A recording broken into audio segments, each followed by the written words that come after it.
I know, right?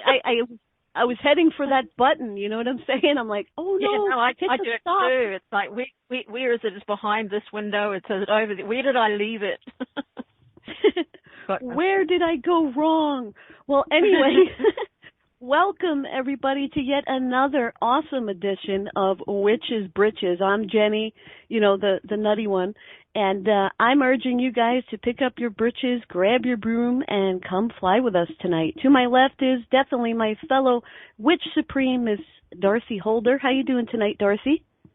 I'm fantastic. Thank you very much, Jenny. We haven't spoken for a while, so this is extra good because I get my Jenny fix, you see. Yeah, wee, Jenny fix. Yeah, I'm sure there's only a quarter of me left since it's been a while. Like I'm dwindling and turning invisible without my Jenny hits, yeah. Oh, it might dear. be an addiction. Yeah, what a problem I've got right there. It's okay. We'll pump you with Jenniness, and I don't know. That's ridiculous. It sounds funny and naughty at the same time. It does. It really does. So we're moving right along. Nothing to see here, folks. Yeah, this was weird. Awkward. That was awkward. Awkward. Okay, so tonight we're going to talk about talismans and amulets. Awesome, right? Look at the pictures. Ooh, I love these. Yeah, those are actually antiques. They're in a museum, and I grabbed them for that reason.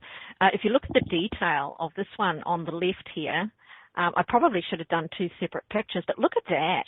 And isn't that amazing? Absolutely. Oh, my goodness.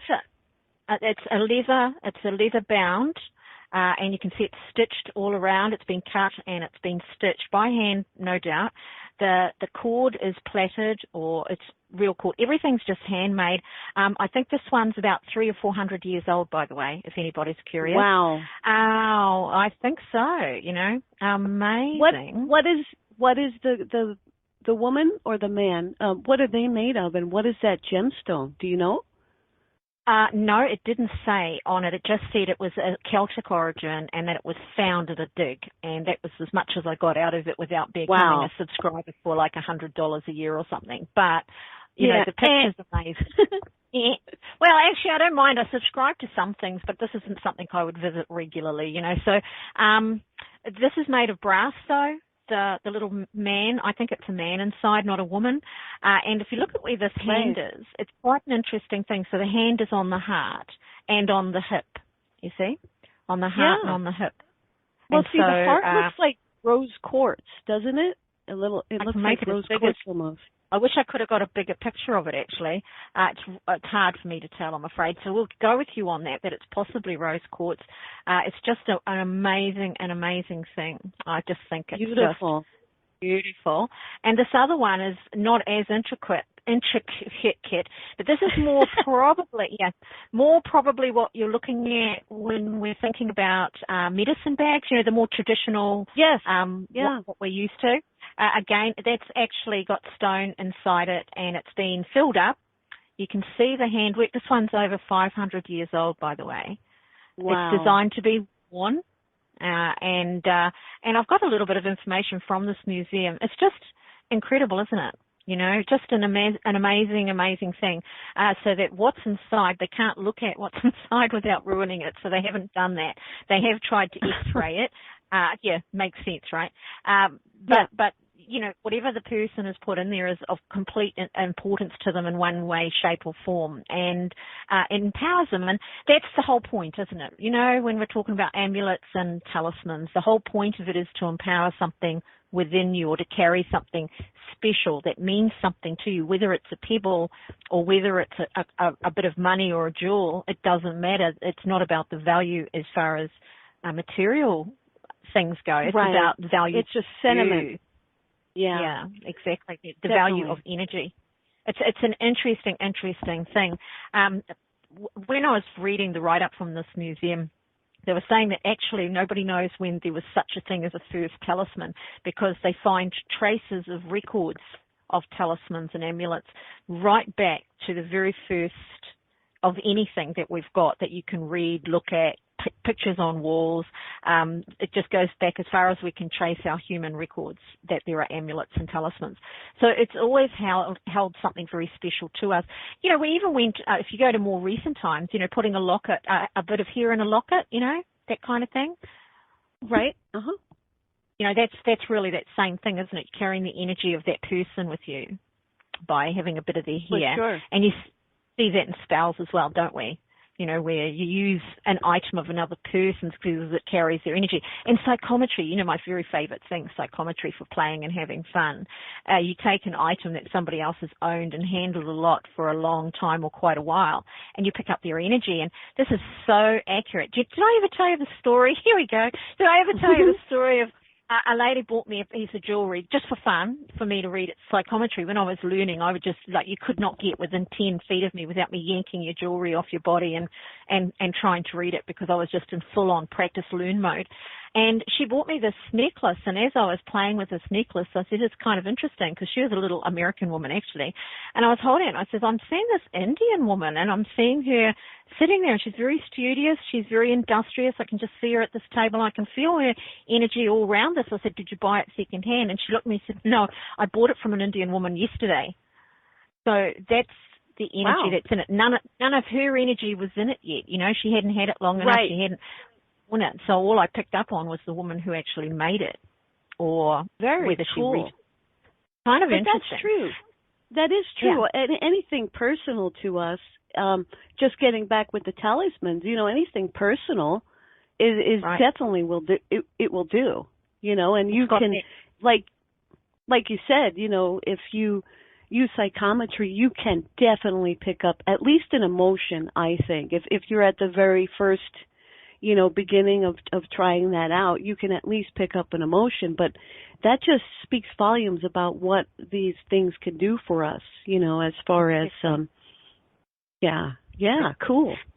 And if you've filled it with something that is valuable to you on an energetic level, that you love, that you care for, that you want in there, then clearly that just aids your own energy structure, you know. And you can see how people holding on to things. I mean, when you think right back to babies and having a favourite teddy bear, for example, or having a blankie. A blankie, having a wee blankie. We go back to that when we get older too, don't we? Yeah, I could tell a secret here. I had about 50 favorite stuffed animals, 50.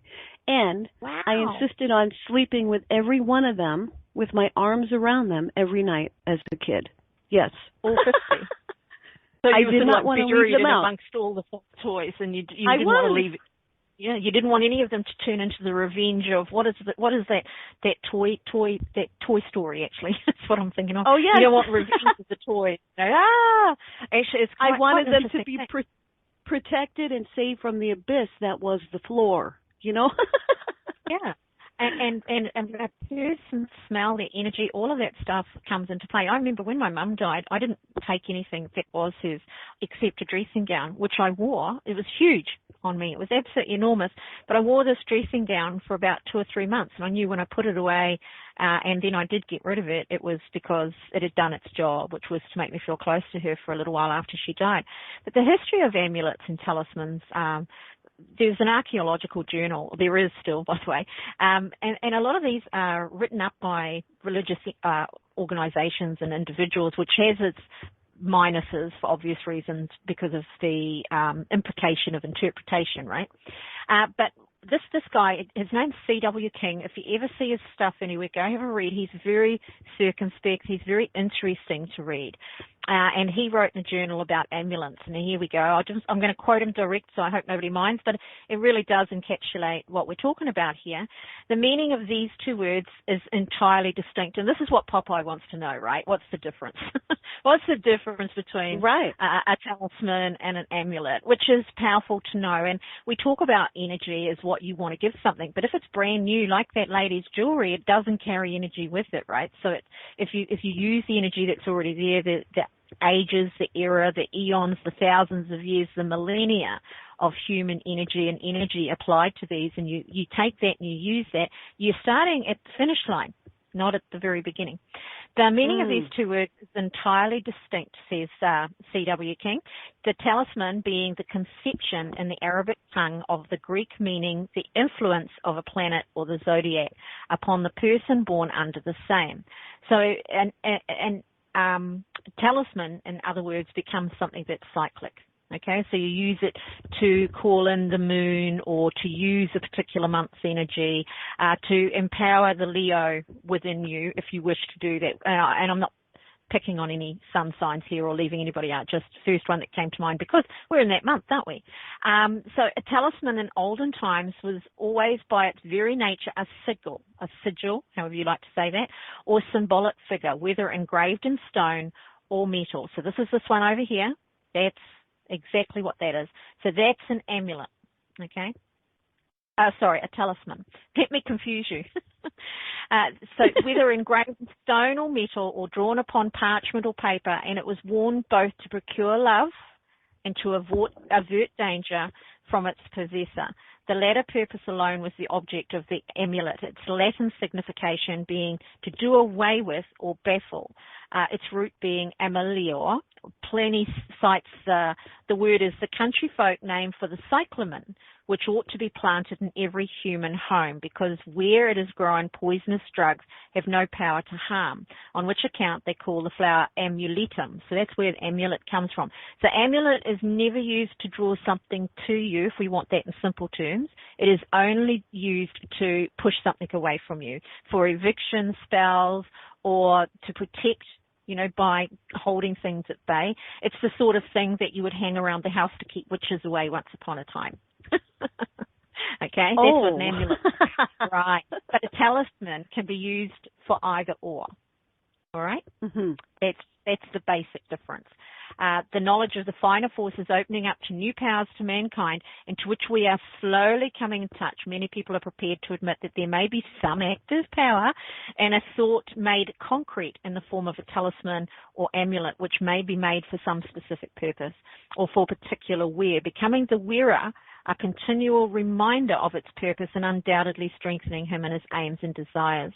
I'm really onto that one, right? Because that's where I'm at. When you use a spell, when you use an affirmation, when you use symbols, when you write things down, when you play around with your grimoire, just by doing that, you're setting energy in your body. And if you're focused on something that you need and want, or something that you want to just keep distant from, then you are empowering that within by setting the energy within yourself and putting it out into the world, if that makes sense, I guess. It does. That's where we're at with that. So that's all I've got. So you can go crazy now. Go on. I'm already there. No, Popeye, actually he did say that talisman brought things to you and an amulet keeps things away. And so basically, in so many words, that is what you said. But I think that there are other specifics to it, such as a talisman is, to me, more personal than the amulet, right? And I would say that all these things are more or less belief, right? Once again, it's like, again, you want to do some of these rituals if you want to empower, like we're doing. We're trying to just create a spark here for people to, a tool.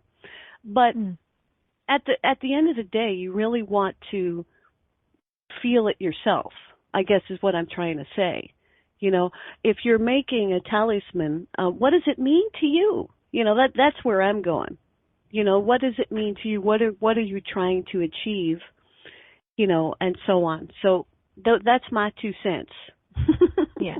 Oh, all that does is bring me back to what I said earlier, which is I really do believe sincerely that when you've got an energy behind something, and that's what the energy of thousands, your ancestors, for example, all of our ancestors used it for, you're starting further down the track than if you start at the very beginning with I'm starting with this energy and be damned ancestry, history, and even the word's meaning. So if you think about amulet having been a flower, okay, that protected people. Yeah. then if you're thinking of it that way, then it's actually genetically carried through from one generation to the next generation and so on. So there's a tiny little finite amount of most of us that understands that that is what it is, that it's protecting us from something. That's where I'm really coming from with that. We can work with that within a ratio, but if you take it straight away and go, okay, so I'm going to try and attract something to me, you're now battling that energy. It's like moving through the river current, right? Going with the flow or trying to swim against it a little bit. It doesn't mean you can't achieve at the end, but why not use the energy that's already there, stacked up behind you and ready to go so that it enhances. Interesting to note that the amulet's used for protection only and the talisman is used for either or. So the talisman is more structured. That's what he's just said, right? That's what I just read to you all. The talisman can be to attract something or repel something, but the amulet is only used for repelling. And then he goes on to explain it's because it came from this. People would wear this flower because it saved them from dying, you know. So that's a big deal. It's a big deal. So an amulet has that whole energy of protection around it. Which is why you would hang it up, you know, and people do, don't they? You know, if you think about certain countries and certain traditions, they'll go and hang something up at the door, originally to keep the plague away and, you know, to keep bad people away. And I did a spell, I think one of our first spells was one to keep your home safe, right? So that you could put this in an area of your home. So it's less noticeable or less attractive to those that might do you harm. Interesting stuff. I love that kind of, you know, that's an energy you've set inside your home by following through with a little bit of a ritual, by putting a focus into whether it's a bottle or whether it's because obviously a talisman and an amulet are designed to be worn, right? They weren't really designed as such to just sit in a space. So we've branched that out a little bit. But I just think they're just amazing, amazing things. Absolutely. And they can be so gorgeous too. Like this example, my gosh, yes. You know. This is just a stunner. Popeye just says like a broom over the door. You know, the problem with a broom over the door is somebody will always tell you to sweep the floor, right?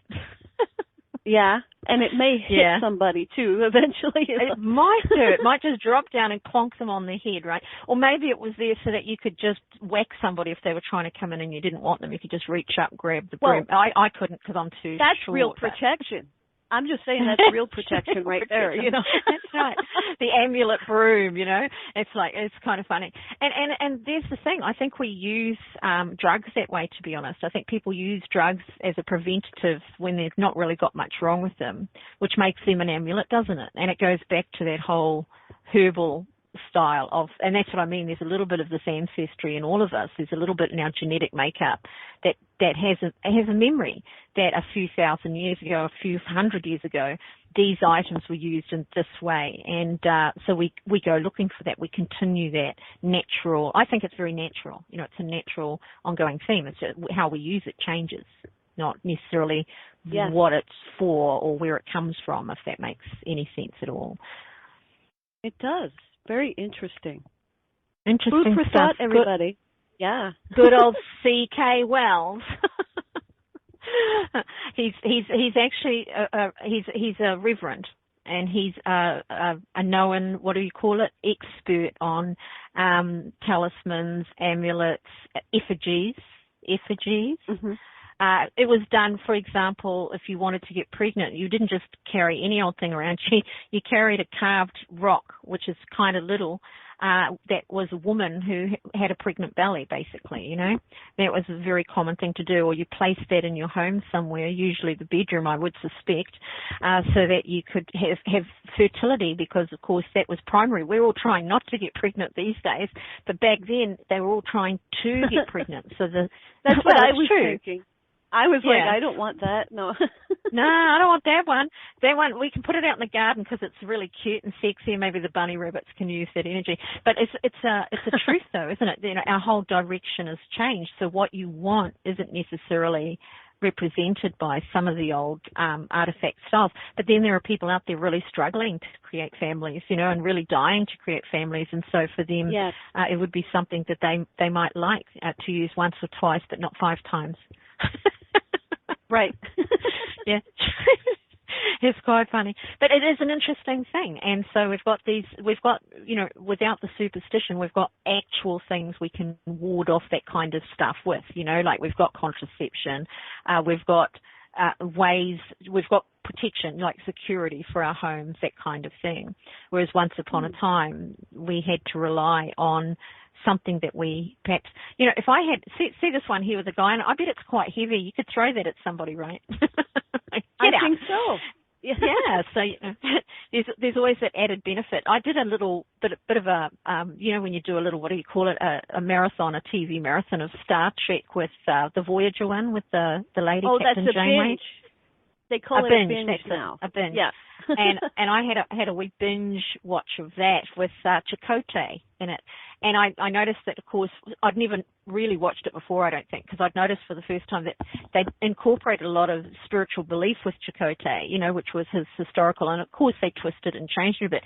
But the idea was the same. And of course, what was he carrying, which is so in line with what we're talking about today, is he had his bag with his special items in it that he carried everywhere, and that when he felt challenged, he would open this bag up and he would play with the items inside, and then he would ask, because he felt that they made him closer to his ancestor, to his father who had passed away, and so he'd handle these things because they were part of his life with his village, with his tribe, with his people, with his family, and then he would seek answers using that. And I think we still do that, don't we? And that's where it all comes from. It comes from this period of time. So I love it. I think it's great. Yeah. I'm not going to tell you what that leather comes off. I'm not telling. Oh, okay. Nobody wants to know where that leather came from. Just saying. Right, I hear you. Oh my God. But with the talisman, a lot of people, it does look like a medicine bag, and I have one. I sometimes create them and give them as gifts. And it could be to people that aren't even into this sort of thing.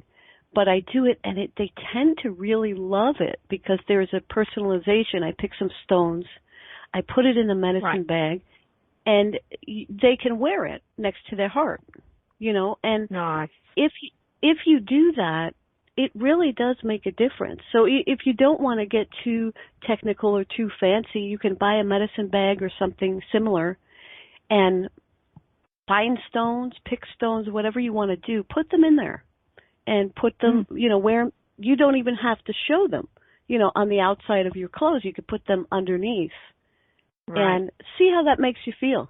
Yeah. Yeah.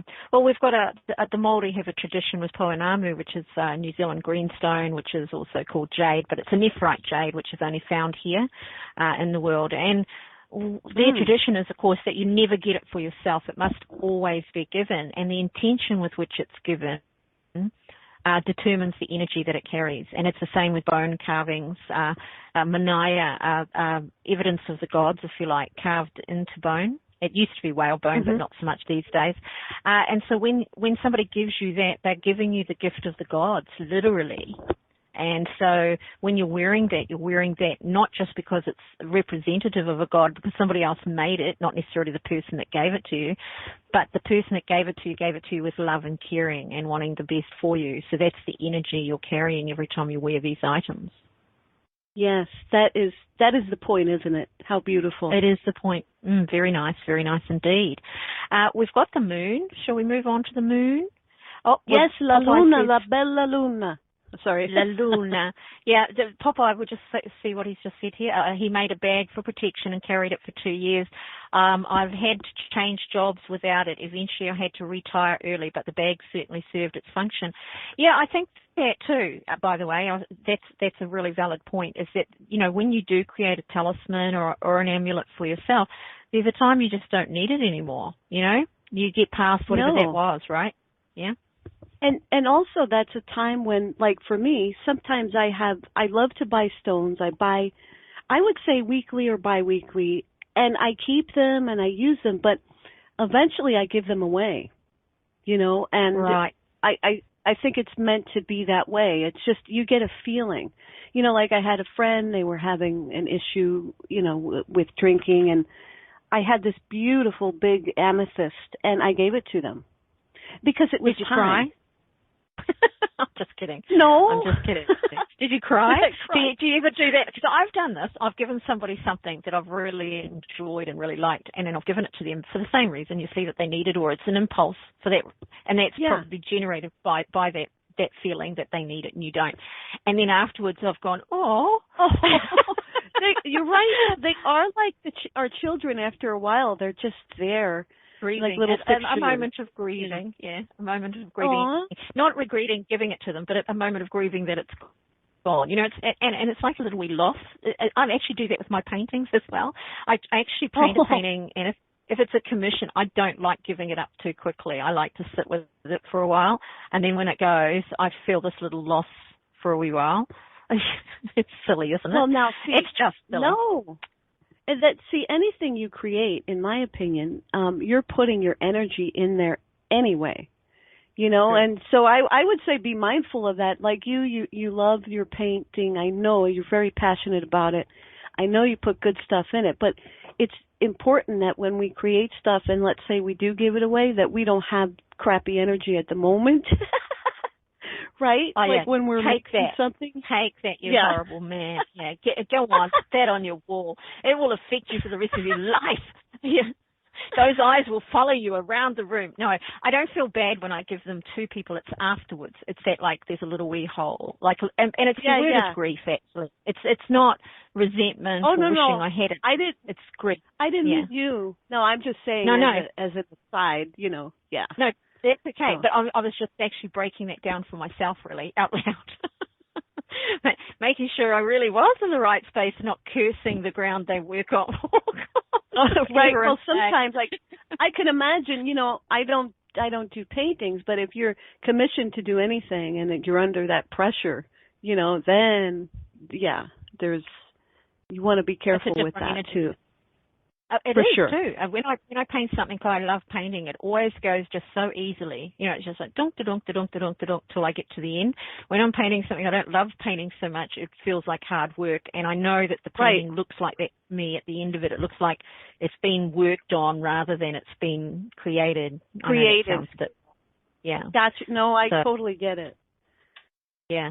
But that's life.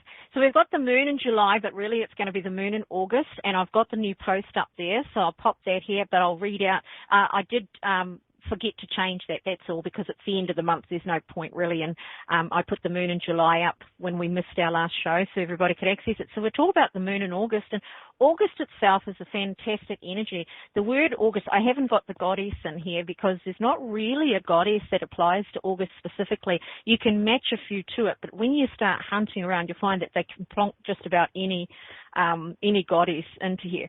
So I've gone with the word August itself because it's named for an emperor, of course, Augustus, but August has a meaning. The name August means it's respect and it's being impressive.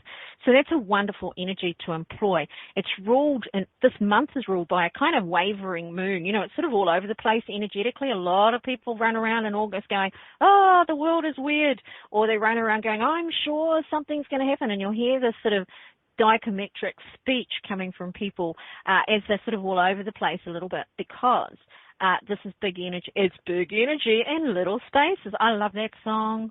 Do you like that song? Yes, I do. Oh, it's a fantastic song. Anyway, so it makes energy difficult to direct, which also makes it a perfect month to employ spells or rituals of directing energy. Now, you know, when we're talking about that, that can even be taking flower essences. You know, if you're thinking, I want to encourage something in myself, then get the affirmations going, do the spells if you've got them because they're lovely. We've got a great spell this month. Use the runes to make sure you're directing that energy. And, of course, runes make a great talisman type thing because you can just pop a rune into a bag, can't you? And you can wear that energy. Yeah. And everybody feel free to get in touch with Jenny and ask her what rune means what, you know, what would be helpful. Isn't that right, Jenny? Oh, she's laughing because she's like, yeah, let me send her. let me send them over. I'm being naughty because I didn't ask her first, yeah. No, but by all means, you know, and sometimes if we just go by the book, you know, and we're not, it's the same idea with, you know, everything else, you know, the talisman in general. if you just go by the book, sometimes you're not going to hit that mark that you're really looking for. And runes are, you're right, they're very powerful, but you want to use and choose the right one. Absolutely. And it's, it should correspond with the moon for first of all, and it should also correspond with your energy, and so, yes, absolutely, right. Yes. Right. And of course, you can get you can go and buy little wee neck pouches, can't you? So that you can actually change what it is you're wearing from month to month, or you can have it for the few weeks that you're going for the job hunt. We don't have to have one amulet or talisman for the rest of our lives, because we do change and life does change. Probably a little faster these days than it used to, I would say.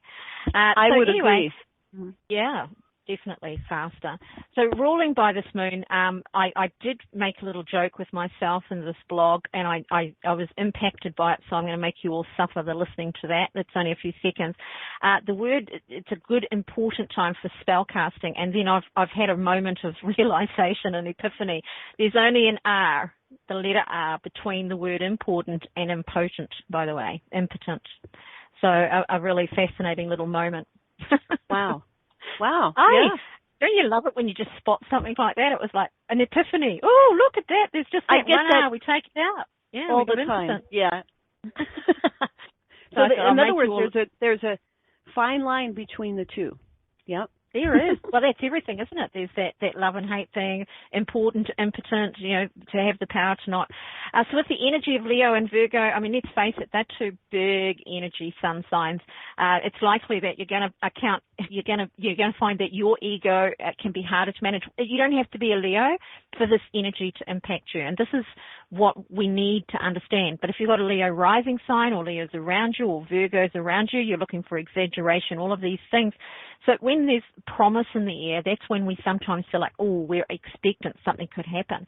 So using energy and knowing that that's what's going on outside of you, you can find the spell, or you can find the ritual or the talisman to help you combat that, to balance that out for you. So everything this month for me is all about balancing things. Work on the balance of this to that, and you'll find that you'll have a really wonderful month. That's August, by the way, August energy. Because there's exaggeration and promise, you need to be watching out a little bit that you're not, sucked into somebody else's visionary moment and taken in by it because it reflects something you would like. So it's a wonderful energy, though. If you tend to be put off something, if you've got a plan, you've got a dream or a risk you've got to take, and it's that bit too intimidating, daunting, overwhelming, this is the month where that energy is right there for you to use so that you can push ahead and perhaps turn something that was scary into a great adventure, where really the difference between something being scary and intimidating and being an adventure is your investment in the outcome. So when you're invested in the journey, it's an adventure. When you're invested in an outcome of a particular type, then it's not so much fun, right? The carnelian. Right on. Carnelian is the crystal for this month. There are a few, but this one stands out for me. Normally I would give you a couple because we're all a little bit different and there are energies we relate to, but carnelian's an amazing stone. If you haven't played with it, it's cheap to buy. It's easy to hold. It's easy to use. We're balancing the connection between the divine, right, your higher self, and acting upon intuition. This is the word acting. So we've got a lot of intuition going on at the moment. That's that expectant feeling. That's that high idea that I can do it, the ego part, which is, I didn't mention that to be in any way negative, down to the get to the end of the month or get a few weeks into the month and go, well, I can't really, blah, blah, blah. Maybe I'm wrong. The doubts start piling in. So carnelian balances that so that when your intuition is true to form, when the divine, when the higher self, when all of that right energy is there, that when you feel it's the right time to pursue something, that it actually is. And so that action follows intuition. So it's a really nice thing to use. It's uniquely aligned, carnelian, with both structure and your spiritual house. So again, we're looking at balance between your physical being in life and your spiritual being in life, and making sure that they're balanced perfectly so that your creations are inspired, which we had that momentary talk about with my difference between me painting something I like and painting a commission. It's inspired creation, and inspired creation is always fabulous, regardless of whether you just have fun doing it. There's always a moment at some point in the future where you go, I'm really glad I did that. The flowers for August, we got the poppy. We got the poppies, the red poppy, which are looking for the pleasures, pursuing the pleasures. The white poppy is for consolation. That is to say, again, you go for the adventure. If it doesn't work out, we need an oh well at the end of that. And the yellow poppy wishes wealth and success. So you can incorporate these flowers or representations or pictures of them into spell casting for this month. And of course, we've got the beautiful gladioli. I just love glads. I even, how can you not love something called gladioli? Seriously, I was what a say, name. Glads make you glad, don't they? That is so corny, but Well, no, but we call them glads in general. They grow like crazy here, and so we all say, oh, your glads are looking great. It's a fabulous thing. So the gladiolus actually means sword lily. It's what it's known as, and it represents remembrance, calm, integrity, as well as infatuation. Infatuation comes into that exaggerated energy, and so when you're thinking about that, you can use your memory and past experience calmly and quietly to belay or balance your infatuation with a new idea, with something else, with somebody talking you into something romantic, physical, job, career. It doesn't matter what that is, just the idea. But it moves in through your third eye as an energy and allows your third eye to be really open, and that's moving and sharing with that intuition energy again. So if you were using, say, the gladioli with the carnelian with a spell to enhance your ability to make the best choices over the next 4 weeks to 6 weeks or whatever, then you'll actually be in this huge empowered moment because you're doing it in August where all of that energy is available to be used if you can channel it and direct it. It's an amazing energy. It allows that third eye of yours to just sparkle with anticipation and the promise of your dreams. So that's when we get all fired up and we think, yes, I don't know why I doubted myself. I can do this. But then we need to action something and along those lines so we don't get to the end of the month going, yeah, well, that was a big fat nothing, but I had a great month. It indicates the heart being pierced with love. That's the meaning of the gladiolus. It's opening you up to your passions. It's a fantastic energy. August empowers spells where you need to be noticed, where you need to take risks, or you wish to embark on a new or major event in your life. And so that's the moon for August, and I put the link into the chat if anybody's listening on Spreaker. What are those other things? Kiwi 6, iTunes, Google Play. The list goes on. If you're all listening on over there, pop over to www.IntuiTalks.com anytime you like and look for live shows. But also if you want to come over and click into a live show here, all of the links are in the chat. They're live and working, and you can pop on through and you can find them and follow them through, or just go to www.witches-britches.rocks to check out our posts and our spells. Good, good. And we do kind of rock, just saying. Just saying. Yeah, but that was awesome. I wanted to add about the carnelian.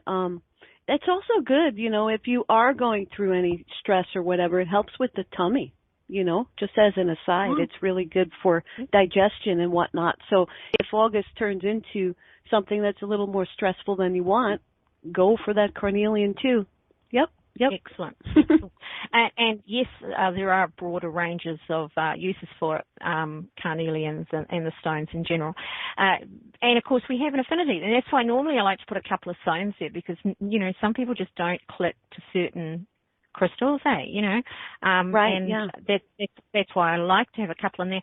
But really, nothing quite cuts August up beautifully as beautifully as carnelian does. So if you want to go stretch out and find something that resonates for you, absolutely good. If you're going to use the same old thing all again and again and again, you need to think if that's working for you, that's perfect. If it's not been working for you, try something different, right? Try something new. Yeah, get something else going. New. You. Yeah, I haven't got much to say about the Grimoire today, but I thought I'd just show you this page that I've set up. This is an older one. This isn't in my new book, because this is going to be an intro for next month. Next month, we're going to do a project. We're going to do a project on self-healing, which starts with you writing on your book and then creating, without necessarily being artistic. These are just cut-out pictures, and I can paint, but I still like doing that. Cut-out pictures, bits and pieces, color, turning it into something beautiful. So you'll need to cut out pictures you like out of a magazine perhaps over the next month. Keep your little mind on this for the things that you might like to try and like to do. I will show you and demonstrate how that's done. It'll be just a series of step-by-steps that you can use. But the grimoire, the point of this is self-healing. So we take the things that we're unhappy with about ourselves and we write them on these pages first. And you just keep writing over the same pages. Before you say, I'll fill a book with that, you don't. You just keep writing. You could do half the page. You don't have to do a double spread like this. You can, please note the word speak. There was a time where that was a real issue for me. And then I was looking at that. Interesting. Yeah.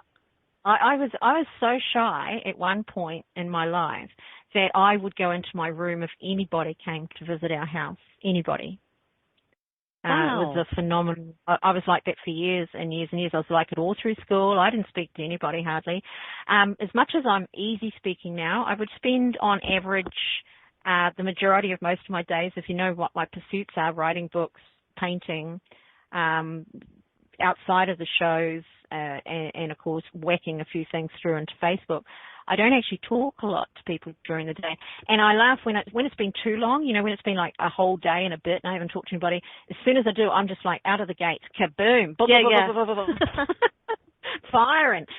It's like, oh, I've got 3,000 words to use up and I've only got an hour to use them. It's quite funny. Yeah. So this is from very, very long time ago. When I did this is my first grimoire that I did. This is part of that. You can see it's a little bit older there. Thank you. When I don't use it anymore, and we're still in that talisman thing, you know, we're still in that energetic thing where you use something for the period of time that it's important. I had just started my business back then, so we're talking, nearly 18 years ago, something like that. It was 17 years ago, last year, my 17-year anniversary. And I learned how to make the grimoire. I had a witch teach me this, by the way.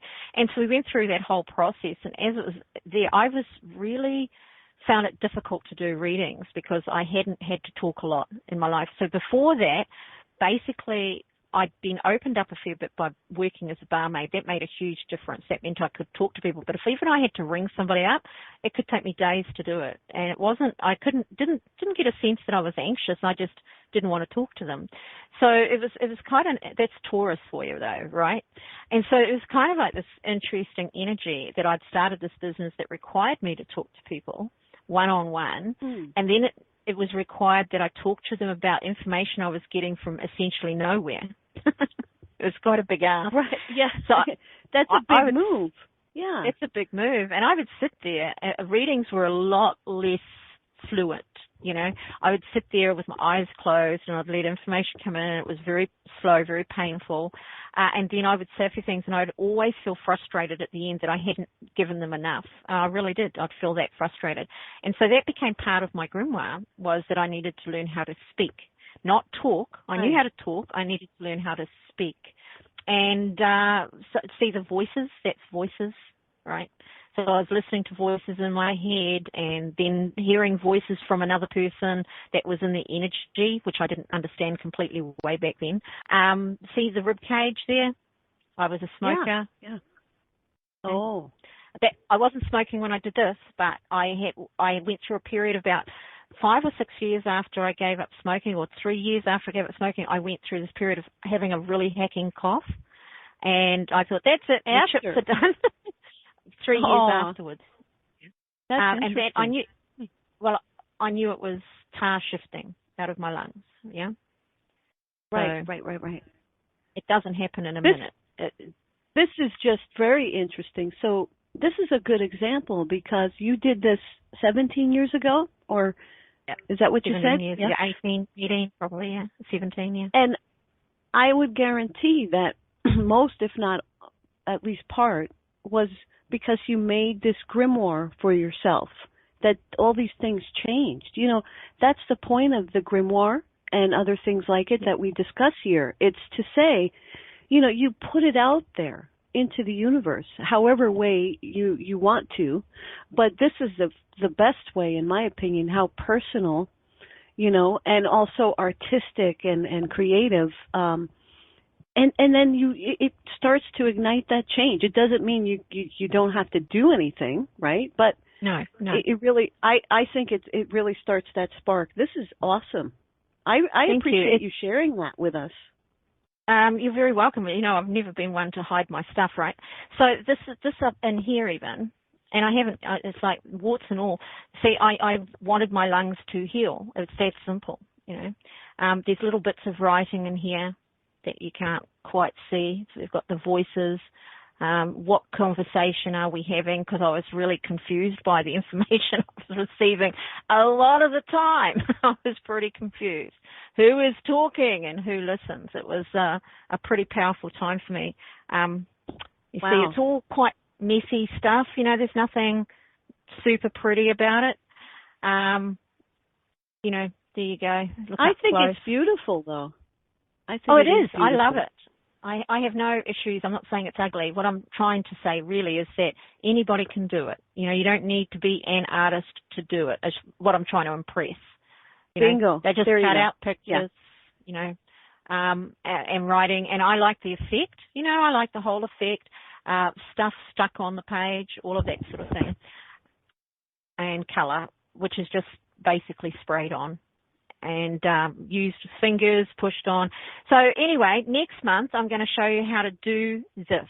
I agree with Jenny totally. I believe that doing this was cathartic because underneath this pretty stuff, I wrote all sorts of nasty things, which you're never going to hear, to myself about myself, what I believed about myself, and I pretty much sobbed my way through a fair whack of the underside of that. And then once it was done, my mind then gets an opportunity to turn to something and transform it into the healing. What did I need to heal? What did I want to heal? What was happening to me right now, which was really big. The voices. I was hearing voices all the time. I was seeing visions all the time. It didn't seem to matter. I had no control over that for a while, just for a while. And so there we go. So that's next month's Grimoire. So think about you know what you might want for that is a few cheap paints. The cheaper the paints are, actually, the better, by the way, because you want paints that are kind of runny, you know, easy to make runny. You can use water paints, but it's a bit harder to get the fluidity out of them. So cheapest acrylics or whatever. You can buy inks. You can go crazy and spend as much as you like. You can get the stamps, but this is pure collage, a bit of fabric, pictures, me writing. You know, and going over this stuff underneath. You can use the printed word, all sorts of things. You can, a really wonderful thing, you know, for this type of work, and we're going to do a few here and there, maybe not so much on the witches-britches, but I'll try and make sure that we bring it through to IntuiTalks for you. As IntuiTalks only, by the way, folks, so, you know, if you're anywhere else, come on through and you can learn this self-healing technique, which is both pretty and transformative. So all my ugliness, and this is how I saw it, Jenny, it was underneath the prettiness, if that makes any sense at all.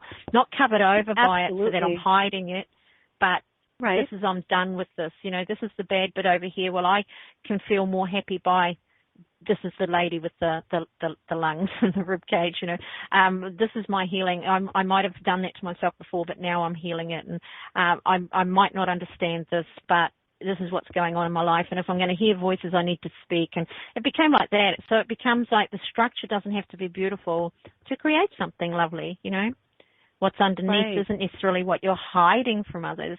It's simply the structure that I've come out of, if you like. What I am today came out of that. If I didn't have that experience, I'm not saying everybody needs bad experience because I don't believe that they do, but I did have that, and I did have those experiences, and I did smoke cigarettes, and I did all of that drug stuff, you know. And so when I came out of that, I was kind of like emotionally immature for quite a while, so it took a while to try and catch up, if you like, for what would be my age group. And that's because when you use drugs for a very long time, and alcohol, same thing, what happens is the emotional disturbances of your youth are like brand new, fresh when you're in your 40s. They don't go anywhere because you haven't dealt with them, you know? Yeah. Yes, yes. So it had to be done. So that's next month's Grimoire, people. So a few paints. You can go to the cheapy shops and get little spray bottles, and then you can thin down your paints, and that's how I did that. So you can use your finger with the paints and just get a nice little mix-up, which is what we put over the writing. Dictionaries are great. If you can go to second-hand shops or junk book shops, old hardback books. Nobody wants them anymore, right? So a lot of them get thrown away. You grab one, and all I'm mindful of is that you don't have something from the newspaper that's just talked about the recent murder of blah, blah, blah. So I don't think that's, there's energy in those words. Exactly. There's energy. Yeah.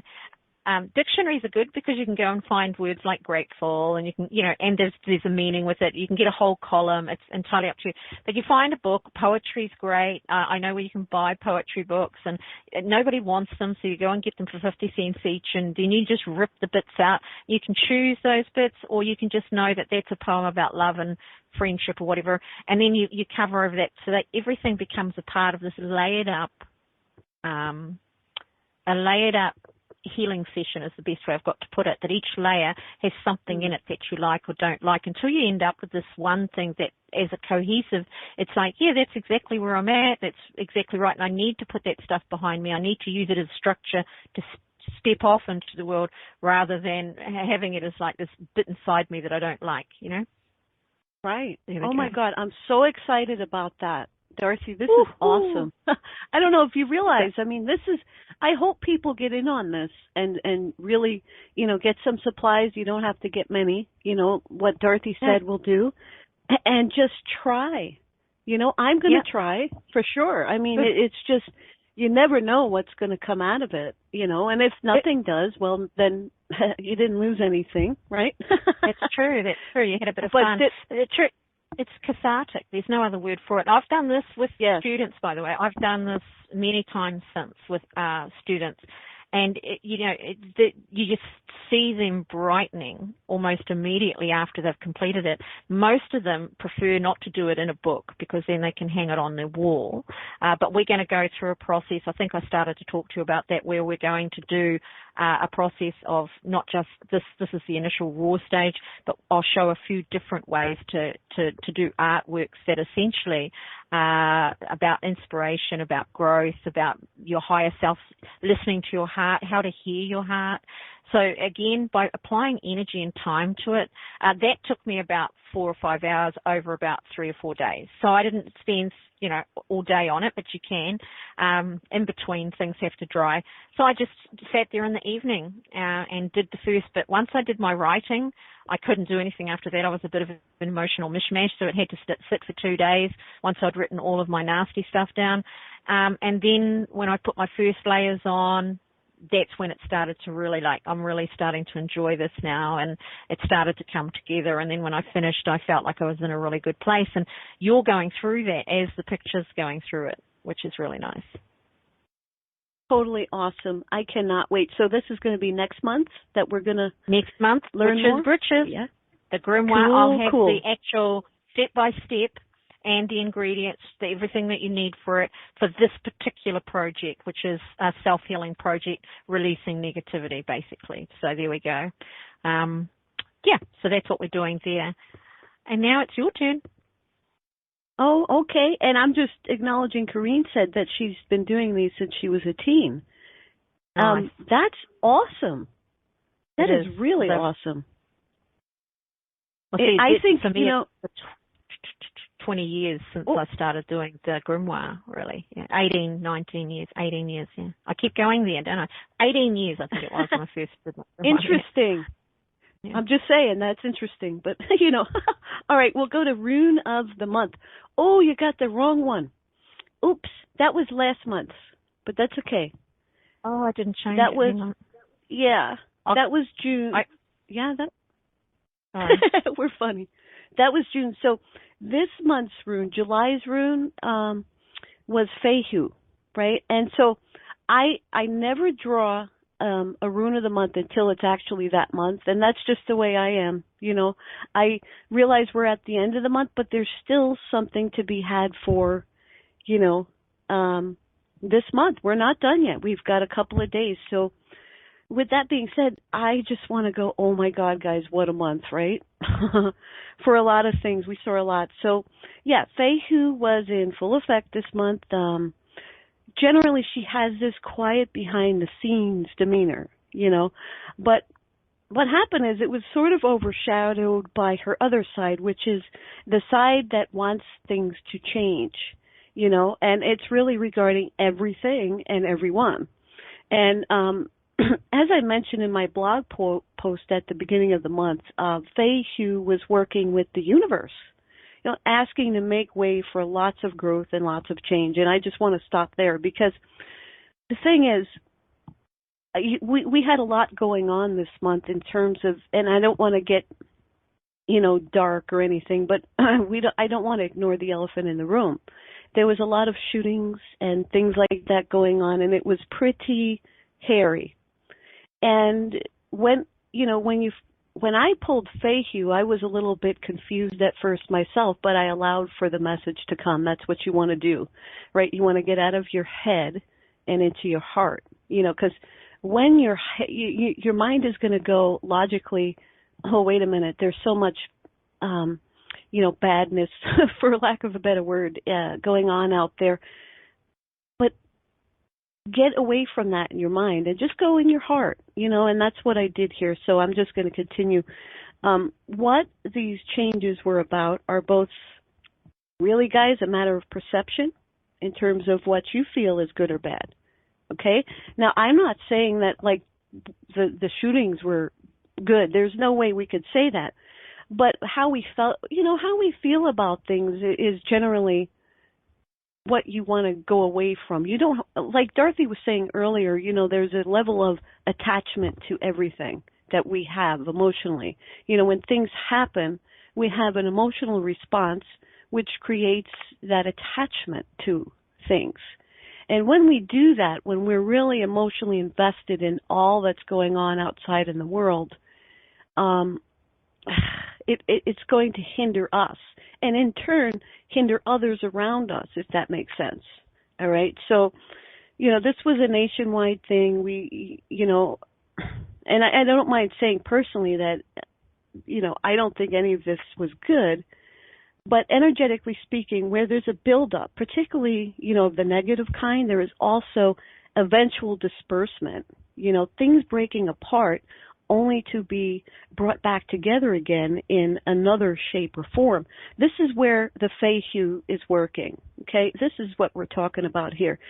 She is and was creating that space for the much-needed love to saturate the ether, okay, to neutralize, bring together, and change what needs changing. We can't really get the change that we're all after if we're just sitting, I like to say, I'm going to say it, swimming in our own shit, so to speak, okay? We can't really create change when we're stuck in that mud. There's got to be something, that something's got to give.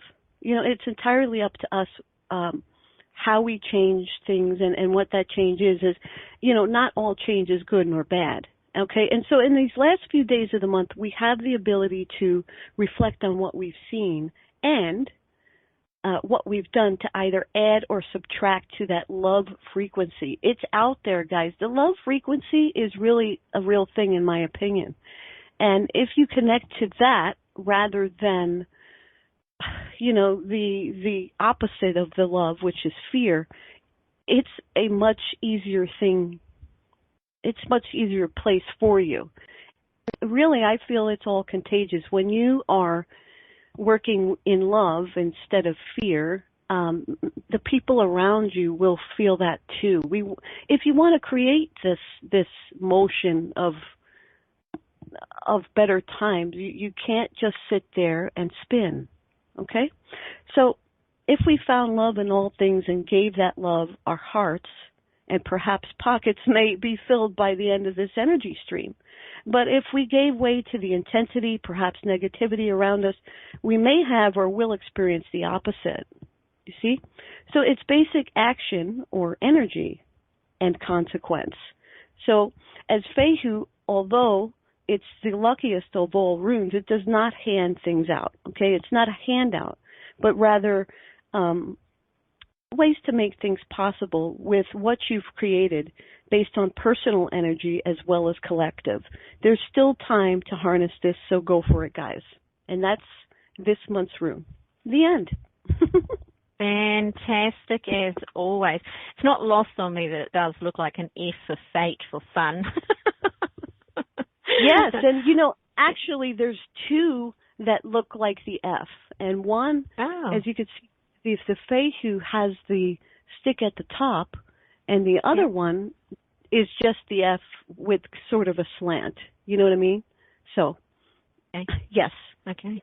Oh, very cool, very cool. You see, I went and found that. I had it there. I just forgot to change it. That was my bad, because I did the same with the moon. I forgot to change it. I'm so bad. I feel bad. Okay, here we go.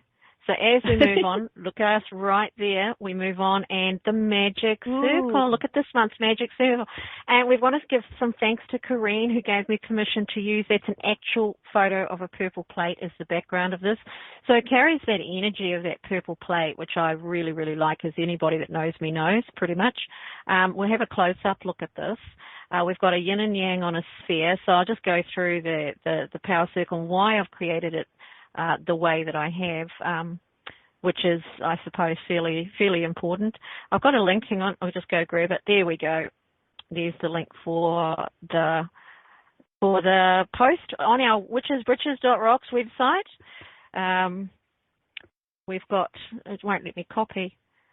We've got a post for the rune of the month. We've got a post for the power circle and a post for the spell. So pop along there if you need to know what you need.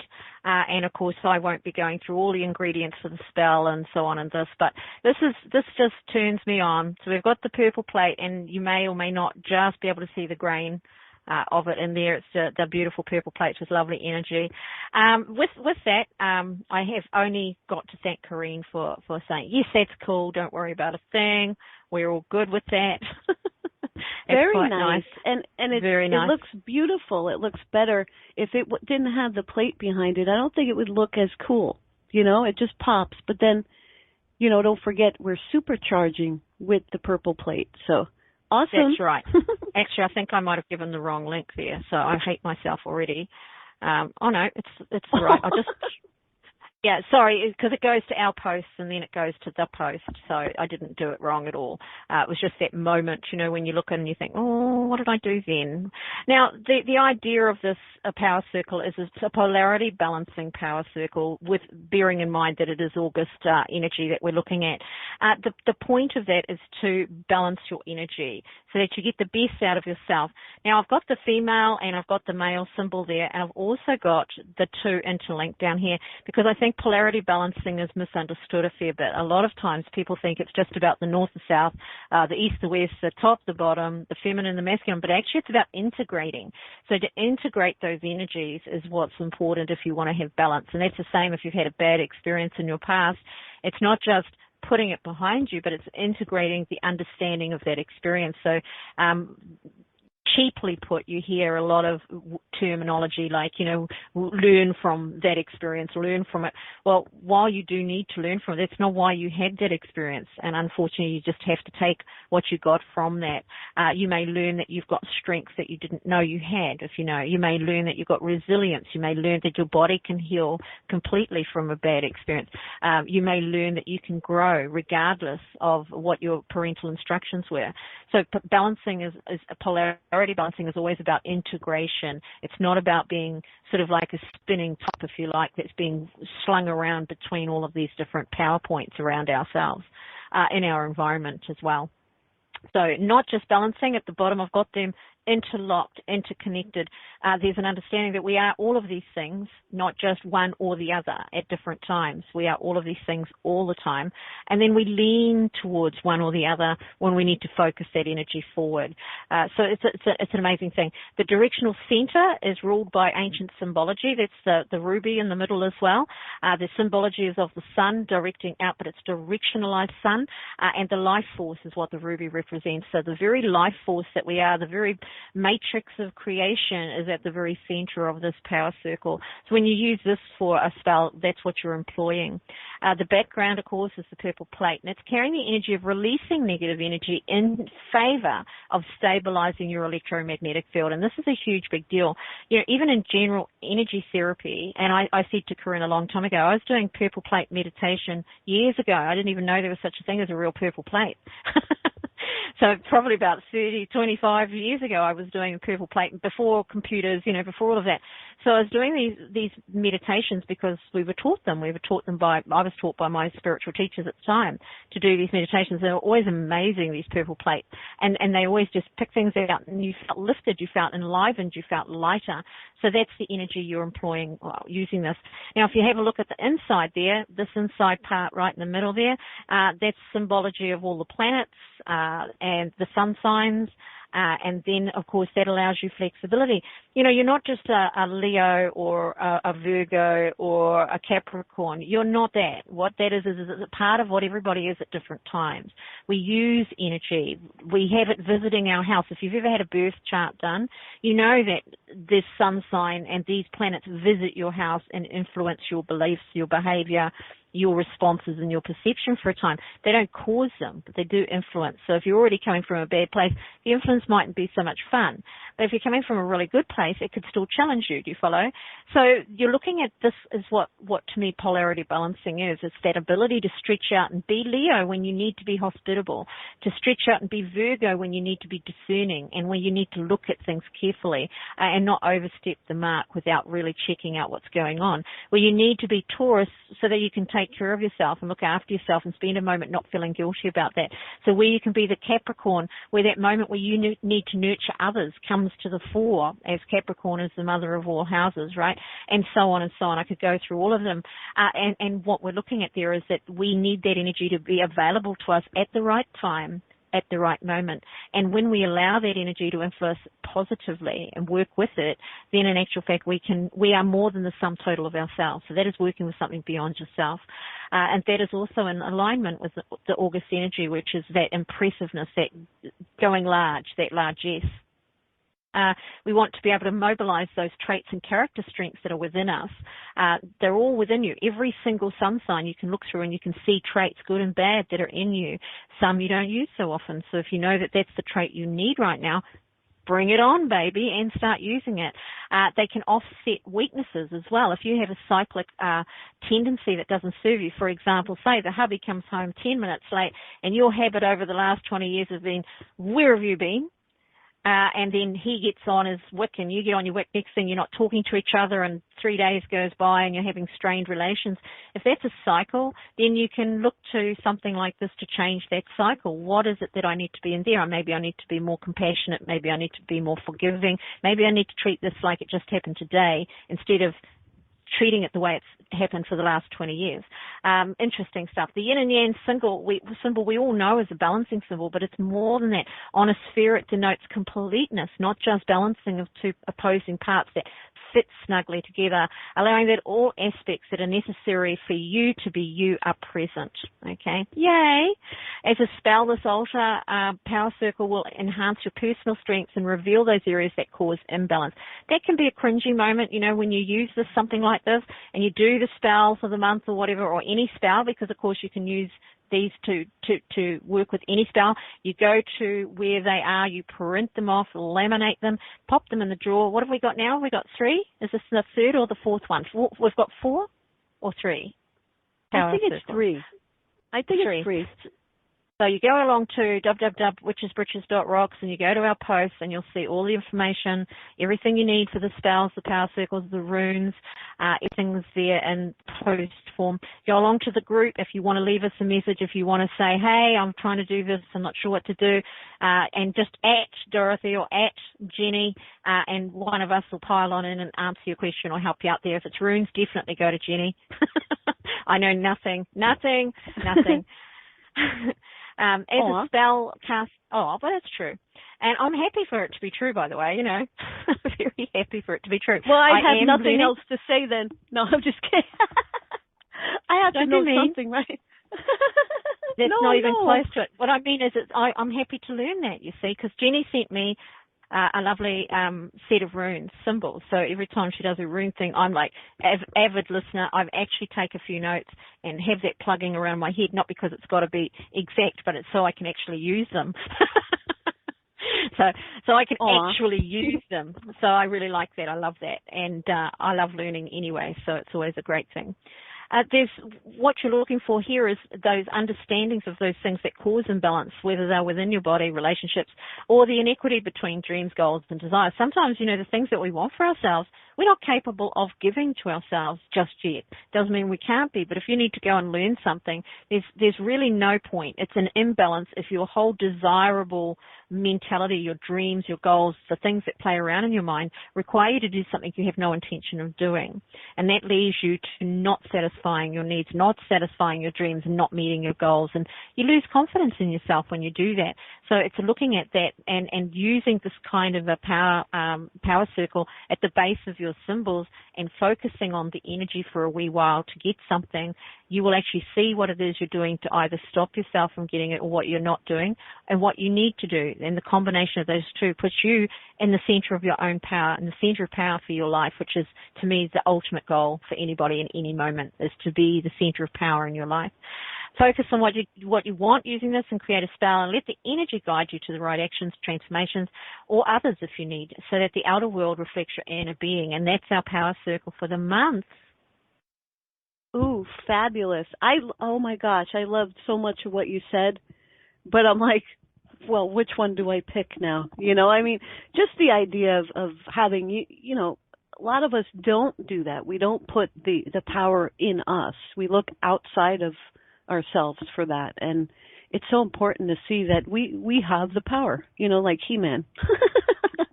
It's true, though, and I really do see that, when we feel it, right? It's the thing that drives you forward. You sit there and go, damn it, I'm going to go to school and I'm going to become a doctor, or I'm going to go and become a herbalist, I'm going to go and pay that money and become an energy therapy, I'm going to go and do that hypnosis because I know, and that's what we do. We say it and I say, I know that's the right thing for me to do, because while we don't know it, we don't do it. So that's when we're in our power. As soon as you follow the following week and you haven't actioned it, you start thinking, well, probably I can't, or maybe I can't afford it, or maybe it won't work out, all of these things. Yeah. And I just figure they're allowed to be there, but they're not robbing you of your power. You're just giving your power away, taking it outside of yourself. And that's a little bit of a shame. So I love this, I love this power circle. I keep going to call it different things. I've got that going on today. I want to call it's 18 to 20 years, and it's this over there, and it's that over there. It's a shocker, I'll tell you. It's a shocker. But you can trust me. You know what? Okay. You know what I love is it looks like a dartboard from afar, and you got your bullseye right in the middle. No, but there's your center. There's your power. Boom. Yep. There's your center. Boom. Right in the middle. And everything comes out from there, right? That's how it is. Absolutely. So we encourage you guys to do the spells with this month. Yeah. Go ahead. This month's, yeah, that's absolutely right. This month's spell, use this, but any time in the future, if you've got a little set of these power circles, so there, you just go print them off, laminate them, absolutely free, no sign-ups. That's right. No months of anything going on. We're not trying to sell you any business. This is part of our show, and we want you to just go and have that free on us with our best wishes, our best energy, both Jenny's and mine, right behind it, helping you out with anything you want to do. And that's the whole point. You have to acknowledge our little wee symbol up in the corner, because we don't want anybody selling our stuff either. If we're giving it free, we don't want it moving off out into the world. But feel free to tell friends to come and have a look if they want to print them. If we do find you have them and selling them, and anybody is selling them, we will fry you. We will. We're witches. We will fry you. We're witches. We've got a cauldron out the back, and it's a pretty big one. So actually, I will be creating a pendulum board, but it isn't a pendulum board. But yeah, we will be creating a pendulum board. The idea of energy, and that is my field essentially, is there's a conglomeration of frequencies in anything and everything. in every human, we have this grouping of frequencies, and the liver is a set group of frequencies, billions of frequencies right there in the liver. Your bone structure is another group of frequencies. The flower outside is another group of frequencies. Some of them are common. Some of them are common to just about everything. And then some of them are more unique as in the way they're grouped, and it gives them something different. And so here, when I've created something like this, I've deliberately gone in and asked myself, what energy do I want to create based on what it's called, which is a polarity balancing circle. And it can be used for that. You could use it if you were doing energy therapy. If you're practicing a meditation, you can use these power circles to be part of all of those kinds of things. You can lay cards out on them if you're looking for a, if you're looking for... Yes, runes. I just got excited. You could cast runes. Yes, yeah. Oh, Absolutely. my God. I never tried that on purple plates, like the big one. That's interesting. There you go. Sorry. So new ideas. Oh, that's great. We love it. I didn't mean to interrupt, but I get excited, I have no issues with it whatsoever. I'm a great interrupter myself. So when it comes to, it comes into the head and out the mouth, bang. And I'm good with that. I don't care if people do it. I think it's fantastic. So, and I do, because it means you're excited. So you can do anything with these and use that energy to enhance what it is that you're trying to do. Even if you're trying to sit there and focus on a problem, if you go and have a read of each of the different power circles and see what their energy center is. One is luck, right? And so good fortune, not so much luck, or luck and good fortune. You have a look at that. You've got the first one we did, which is the elements, the earth, the basic elements, the earth, the fire, the water, and it's got other attributes in it as well. And we've got the Merkaba star. I'm sure it's 4 now, I've got 4 stuck in my brain. Maybe I've done 4, and you've only got 3. Maybe you're right, and because we missed a month, we had the power circle, but I didn't count it because my mind was thinking show. You could be right. I could be wrong, and it could be wrong. I love that song. Do you like that song? You may be right. That's it. I love that song. Yeah. No, nothing sidetracking of it. We're not magpies. Oh, shiny. It's quite funny. I'm sorry. I've been stuck inside the stormy. Hey, that's a real show. We're just talking and doing our thing. It's not a robot thing. Yeah. Excellent. And so look here on the corner here, that's on there for a particular reason. Magic happens, people. And usually we just give it a little bit of a hand. We give it a little bit of a hand. We can pump it up. We can add to it. Anybody that I give energy therapy to that has a major physical response or emotional, mental response, it's a team effort. So you're taking something that's already there and you're capitalizing on it. And that's when you are starting halfway up the road rather than at the very beginning. You are then on a nice even keel as opposed to pushing all that energy by yourself. No man is an island. When you start trying to do everything for and by yourself, it becomes quite hard work, actually. It does. And I just went back and counted just because I'm kind of OCD. I do see only 3 power circles. That's right. I might have made 4, but published 3, you see, because of that month. There we go. Well, saving it. Saving it. That's right. I didn't fix that either. So I'm not sure what I've got going on there, but we're going to ignore that because it's ugly. But we need all of this stuff, and the spell for this month is, in fact, a spell for really putting out there what your dreams and goals are. So it's a particularly great thing for August, and you do need the 6 pieces of paper. So you can see everything in these pictures is the stuff that you need, really. An envelope with your name on it. You don't need lots of envelopes, just one envelope with a number of smaller pieces of paper. A pen, coloured if you like, or regular, it doesn't matter. A white candle, a red candle, a black candle, and a green candle. You need that kind of stuff. There's a reason for using different colours. Now, I did publish in that. I couldn't remember either, Jenny. And right before the show, I thought, should I go and double check that? But I ran out of time. I'm pretty sure I put a candle meaning post in the forum for Witches-britches group, but I'm not sure if I shifted it over to the post. So if you can remind me at some point, that'd be really great, because I know I'll forget to just go and see, and then I can put it back. That way, at any time in the future when I'm talking about what candle colors to use, you can know what they mean. They actually have a meaning. They have a direction. There's a reason for them.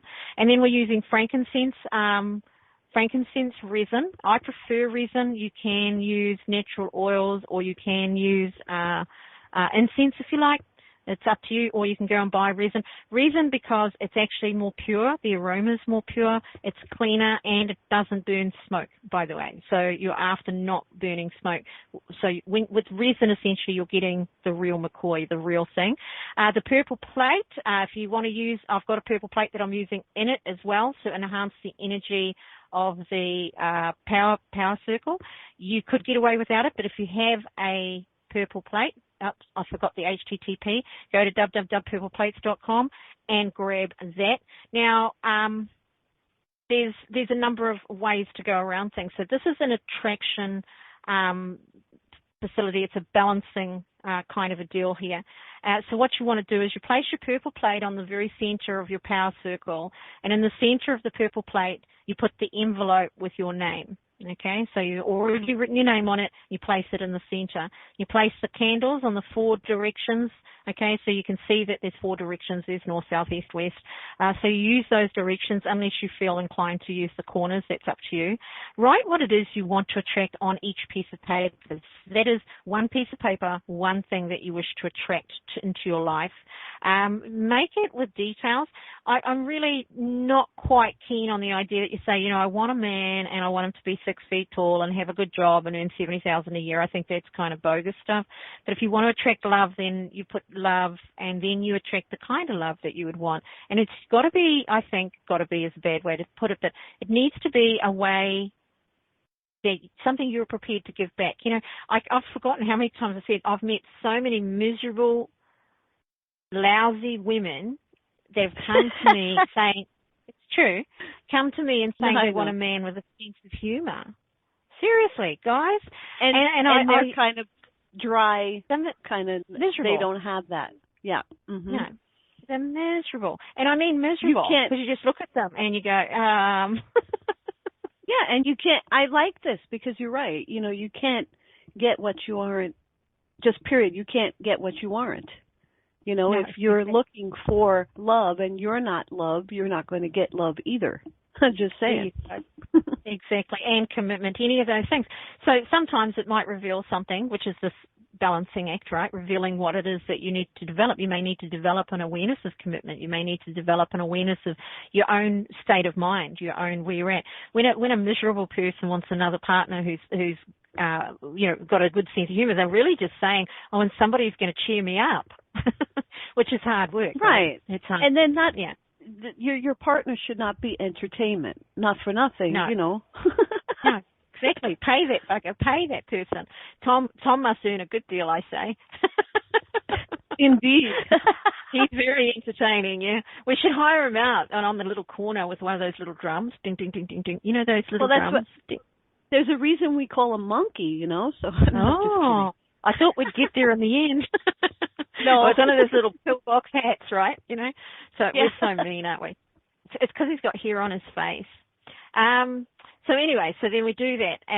So you've got that there. Sorry, where am I? Purple plate, blah, blah, blah, blah, blah. Okay, so what it is you want to attract, bearing in mind that it needs to be something that you're prepared to put out there. Now, if you're not prepared to do something, then leave that for now and come back to another time, because a spell isn't a lifelong mission. It lasts. It has a period of time that the energy is there. If it's a witch's bottle, or if it's a talisman or an amulet, as we've been talking about, then it lasts as long as that lasts, and the energy becomes increased or unfolds. But when you're doing a spell that has a terminal point, an end point, i.e. as soon as you meet a person who may be love, if that's what you're asking for, as soon as you get that job, if you're seeking that better job, then it's terminated that part of the spell. It's done. It's a done deal. So make sure that what you're getting out of it is what you want. But if you're not ready for something, just don't put it in there. Just don't put it there yet. You can do this again another time. It's not hard. It's not expensive. So once you do that, make sure the details are there. If you think you'd like a great career, also think what type of thing you would like to do. Don't sit there and write down, I want to be, what should we put, a CEO of Microsoft, okay? If you can't ever be that, if you don't have the skills for that. Oh, well, you possibly could. CEO, just hike the dresses up a little shorter. How derogatory was that? And so not for you, for them. Disparaging of the male leaders of our companies, yeah. So when it comes down to that, there's that whole energy of thinking about more putting the energy of what you want into this envelope. By writing, you want a job that makes you feel satisfied if that's what you need. You want a job with good remuneration or adequate remuneration for the effort that you put in. There's no use having no skills and then saying you want to earn $150,000 a year, because it's just not going to happen. So do things that are reasonable and believable. If you don't believe it, then it becomes a bit of a joke, I suppose. And I've seen, I don't know if you have, Jenny, people do that, you know, when you say, what is it that you would really, really like, put it out there, and then they go, oh, you know, I want to win the lotto. Oh. Right, yeah, that happens all too often, you know, and I think you made a good point earlier. You know, you could do this more than once. So how about in steps, you know, like you could go for, and even if you don't believe, do something small. You know, and believe, because you have a belief there, you know, something small may happen, and start from there, because there is something to belief, I think, or I believe, definitely, you know. Yeah, no, there is. There's absolutely something to believe, but it doesn't have to be a belief in magic or a belief in spells or witchery or energy. No, it's a belief in you. Sorry. That's it. No, that's perfect. I love being pipped at the post, because I was just going to say exactly the same thing. The belief is in you.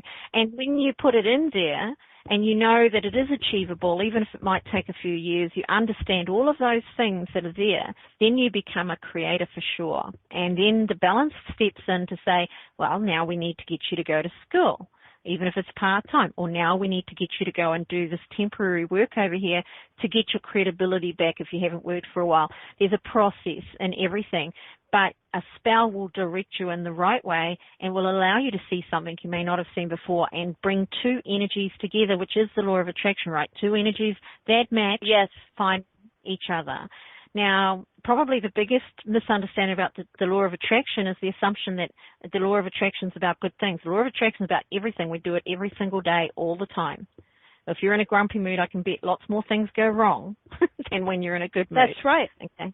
It's attraction. The part that people miss is the attraction. We attract what we create and what we are, you know, and that's the biggest thing. That's why, you know, some people really don't like the idea of law of attraction. You know, they think that it's kind of whimsical or whatever, but it really isn't, because that's just the way of the universe.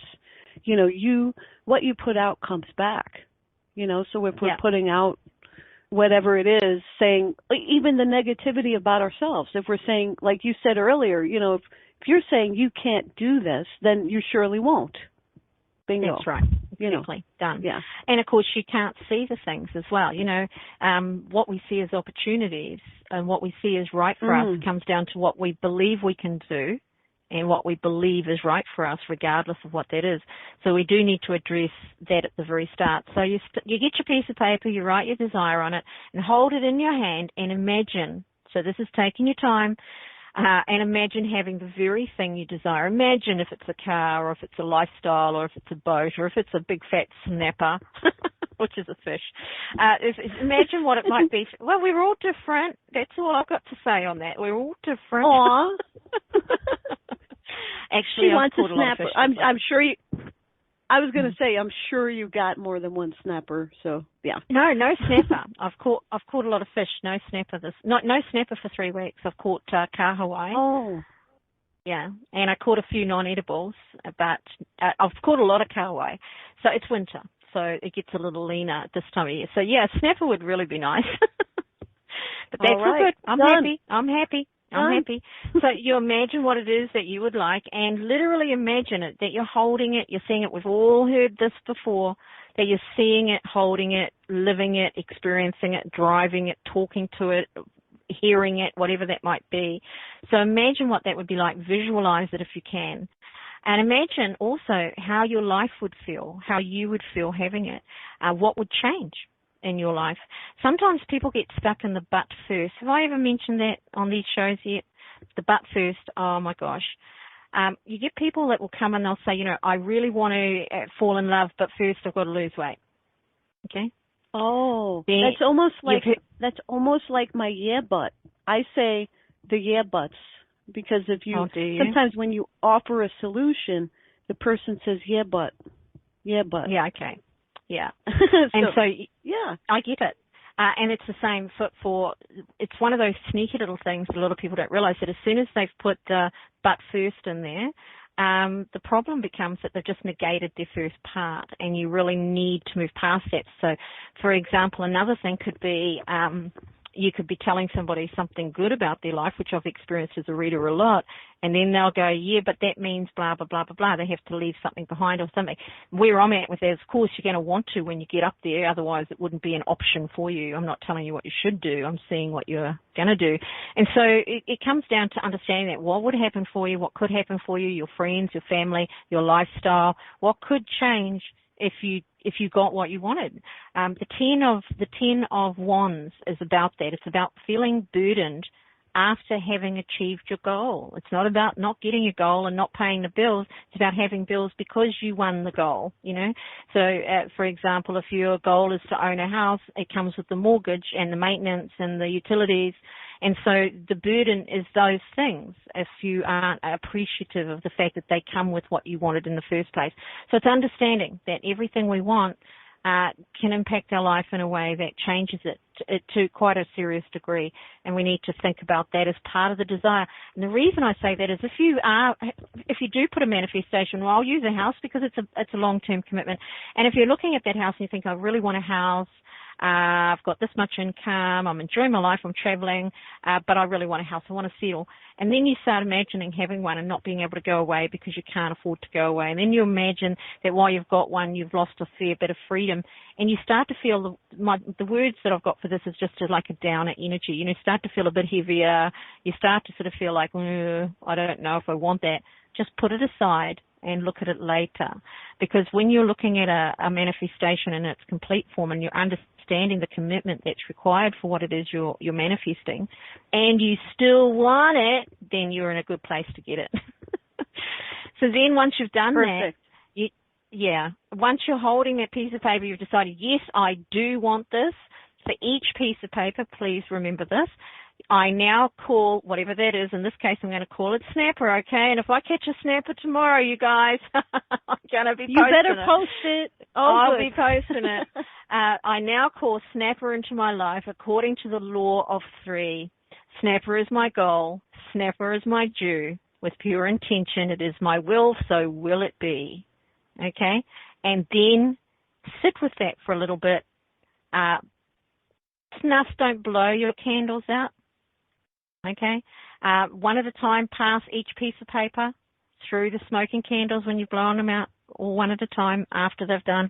And then, of course, return the envelope, place all of the piece of paper in the same envelope, return it to the center of the altar, okay? You repeat from then on every night for 6 nights. And it is 6 nights, deal with it. And so what you do then is it's the whole envelope. You hold the whole envelope after the first night in your hands, and you sit with it. Imagine having all of these wonderful things with the candles lit, so you're leaving everything in place. And then you put the candles out, run the envelope through the smoke, and put it down. What it does is rituals like that set your energy like nothing else does. So a few things happen. When you radiate the right energy, the appropriate energy, the loudest energy around for the thing that you want, the matching energy will find you, okay?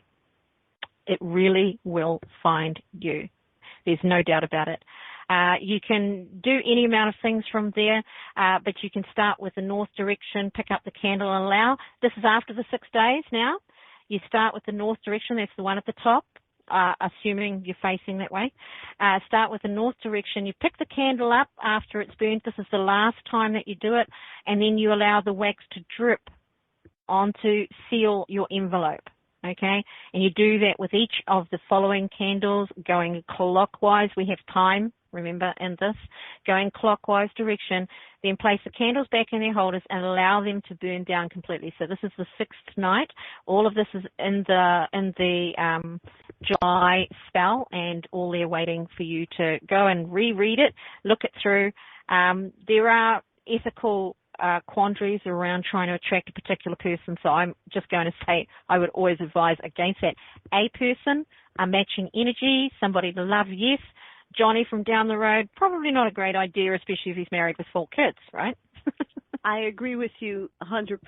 And I'm glad you brought that up. I think that the will of people is up to people and not us. So good, good, good. Thank you. And I just want to add before we hit the rune magic, it is so empowering to do this. It really is. Yes. I mean, I haven't even done this one yet, but I'm sitting listening, and I feel powerful. And that's the point, guys. You are powerful. All of us are. It's just a matter of connecting that, and what Dorothy said, to go and grab that energy. It's right there. It's there. Let it connect to you. So, yay. Exactly. Yay. All right. Oh, and poor Kareem. Johnny's married. She's funny. All right. So, rune magic, this month, and I'm going to disappoint Dorothy because Dorothy said she was listening to my rune lessons. I wanted to just roughly talk about just connecting in general, because if I'm going over runes and how to read them, and some of us out there are not quite sure how to even connect to begin with, it might be doubly difficult to work with runes or any other oracle, right? So I thought I'd talk about doing some readings in general, and Dorothy doesn't need a lesson on that, we know, right? But see, using runic energy is only one way of connecting to the universe, and although that energy is powerful and a great way to utilize, it's only as good as how you're able to harness it, right? So runes are very specific in that it helps you to pinpoint a message for the seeker, guide you, as it were. But you can't connect to source, in my opinion, by simply, or rather you can connect to source by simply seeking it without having a, I really need to do this. See, that's what I want to get at today is, many of us, when we're first starting out, you want to really do a good job, and that's awesome. But the pressure that is present there is kind of detrimental then, right?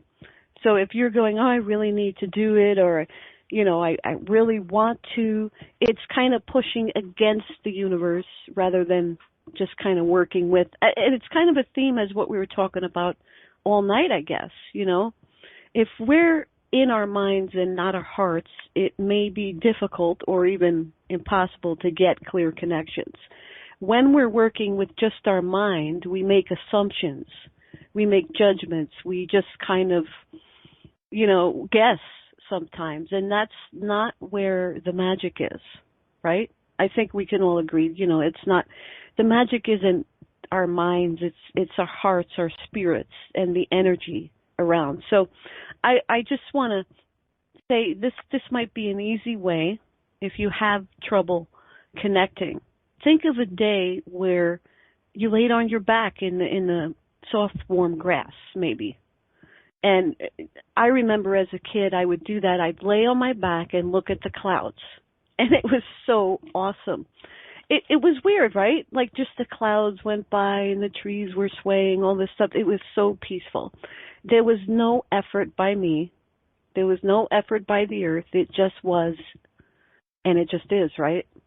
So if the earth dug in, while I'm laying down looking at the clouds, if the earth dug in with its proverbial fingernails, all afraid, clinging to, space before turning on its axis, our experience would be anything but peaceful, right?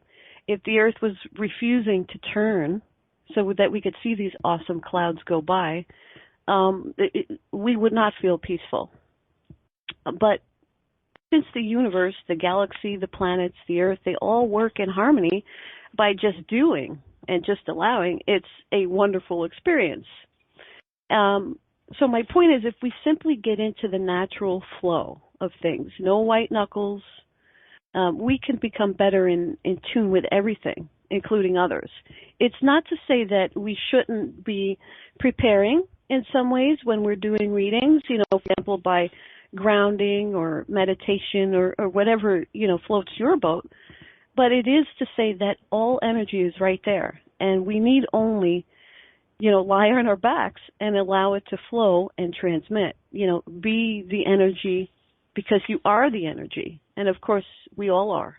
So if you're having trouble connecting, be it to the runes or to anyone you like to read, think of the gentle movement of the clouds rolling by, the trees slightly swaying in harmony, all these things having their own distinct hum, but still very much connected. And then just feel and see. And like Nike says, just do it. And that's it. Really good. I love that. I think that was fantastic.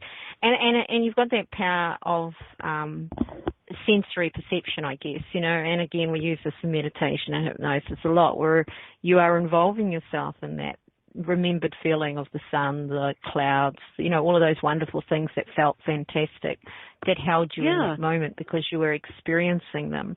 I had a bit of a blowout with my show yesterday because it thundered down with rain about 20 minutes after. Yeah, and it just, everything went blank, gone, power, everything. It was just so hard. It was like, honestly, they had poured a bucket of water on their whole country, I felt like. Like,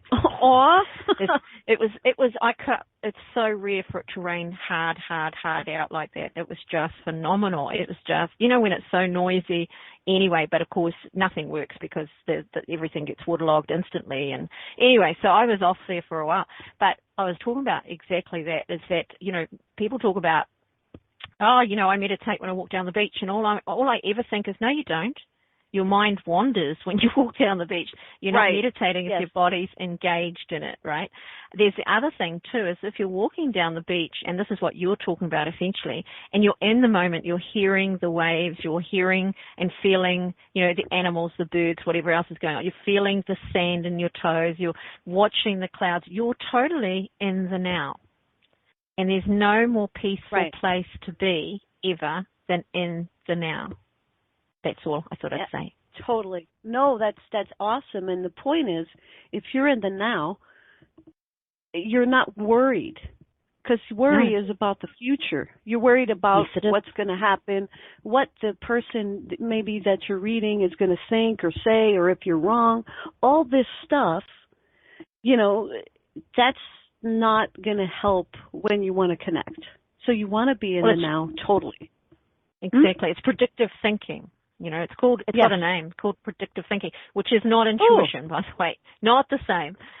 Predictive thinking. Right.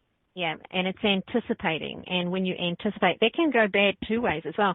You remember earlier in the show I mentioned you come across people now and again who are, and August is big for this energy, saying, you know, I'm sure something's going to happen. And I get a lot of readings out of that. They've got, you know, I've got a feeling something's going to happen for me. Can you feel it? And I'm like, nah.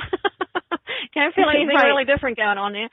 But the thing is that they're responding to that feeling without actually looking to see if they're doing anything to actually create something new in their lives. It's an expectant feeling, you know, and they're not now living in the present. They've got a predictive thought process going on, and they can't just enjoy the fact that they feel up, right? They can't just enjoy the fact that they feel spontaneous. They can't just enjoy the fact that they feel largesse at the moment and their dreams are looming large in front of them. They can't just enjoy that. They have to apply an outcome to it, which is predictive thinking right there. Right. And that's the trouble we can get into. So, oh my gosh, you have to watch the trouble we can get into, baby. Oh, look at these. Okay. The personal oracle deck. Now listen, this is the second to last one of the personal oracle card deck. If you haven't given this a go, please do. I've had a lot of fun with them, and when they're done after the next show, so it'll be maybe 2 months down the track, we'll make some way for Jenny and I to read some of these for you, so we'll actually do readings if that's okay. And we'll have a wee play with them. So I've got now 29 cards. This is the 29th. Wait, I have to stop. I'm so sorry. Does that say la-di-da? Does that say la-di-da? Yes, it does. Yes, it does. That's my card right there. I'm just saying. Okay, cool. It looks like you, right? I was like, wait a minute. It looks like you, right, Tom? Let's see what Tom's... Here, we'll get up close and personal. Look. Does that look like me, Tom, the la-di-da? He said yeah. It's pretty funny. And so there's a reason for that. It's because when people around me are being all a bit precious, I get naughty and I try to rack them up. I know it's bad, But I figure that if you're going to be precious about something, it might as well have a really good value. I understand it, then it's not being precious, right? It's applying value. But if it's something fairly minor and you're going to get all uppity about it, then I'm going to play up and I'm going to be bad. Now, I've deliberately made her bodice a heart because I love doing that. I noticed that. That's pretty cool. That's cool. Yeah, so it's a definite heart. Now, she's got funny little feet and all the rest of it. So essentially she's a bit out of kilter, but it's a feminine energy of being a bit precious. And I know a lot of men are going to sit there and go, yeah, and women are going to go, bitch, you shouldn't have said that out loud because you're letting women down.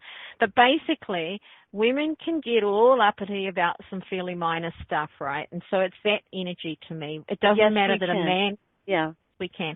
Now, men do this too, but just a lot less often and very briefly few too. Men, briefly, very they briefly. They don't drag it on. They don't drag it on. Exactly. So that's why I put that in there, because I came across it a couple of days ago, and that's the point of them being personal. This lady got all up and about something that I thought wasn't her business. So me being me, I turned around and says, I don't agree with that. And you could see her bristling because she just thought everybody would sit quietly and let her say her piece. And I just thought she was being rude and mean to somebody who wasn't in the room. And so she got all la-di-da, and that's what I call it. You can see them bristling. They straighten up their body, especially if they're taller than me. They lift their shoulders up. They look down their nose, and then they start going blah, blah, blah, blah. And that's what it sounds like to me, blah, blah, blah. And I just quietly chuckle and think, oh, good, that's my work done today. She's an evil witch, guys. I'm an evil witch. I think it's funny because of course, it just is. It's funny, and especially if it's something fairly minor, which is like there's far too much attention for something this minor. So anyway, and I'm not. Yeah, I totally get you though. There are people that any little thing, and it'll set them off like ridiculously, and that's an issue. And that's not that could be very funny. I agree with you. If they're gonna funny, yeah. It's like a prima donna when they do it. When they do, I really want to see them get all upset because I think they should. It's my justice system working there. I really do. If you're putting somebody down, if you're being mean, if you're giving somebody a whole pile of grief over something that's pretty nominal, and you're telling other people about it, you're actually being mean in my mind, right? Why should we all have to listen to you bitch about somebody we don't even know for some alleged offense? That's true. That's where I'm at with that. It's the same with the gossip and all of that. I just, go away with that. I don't enjoy it. So I'm more likely to rack somebody up or tell them off. And I'm happy to tell them off because they get doubly pissed off.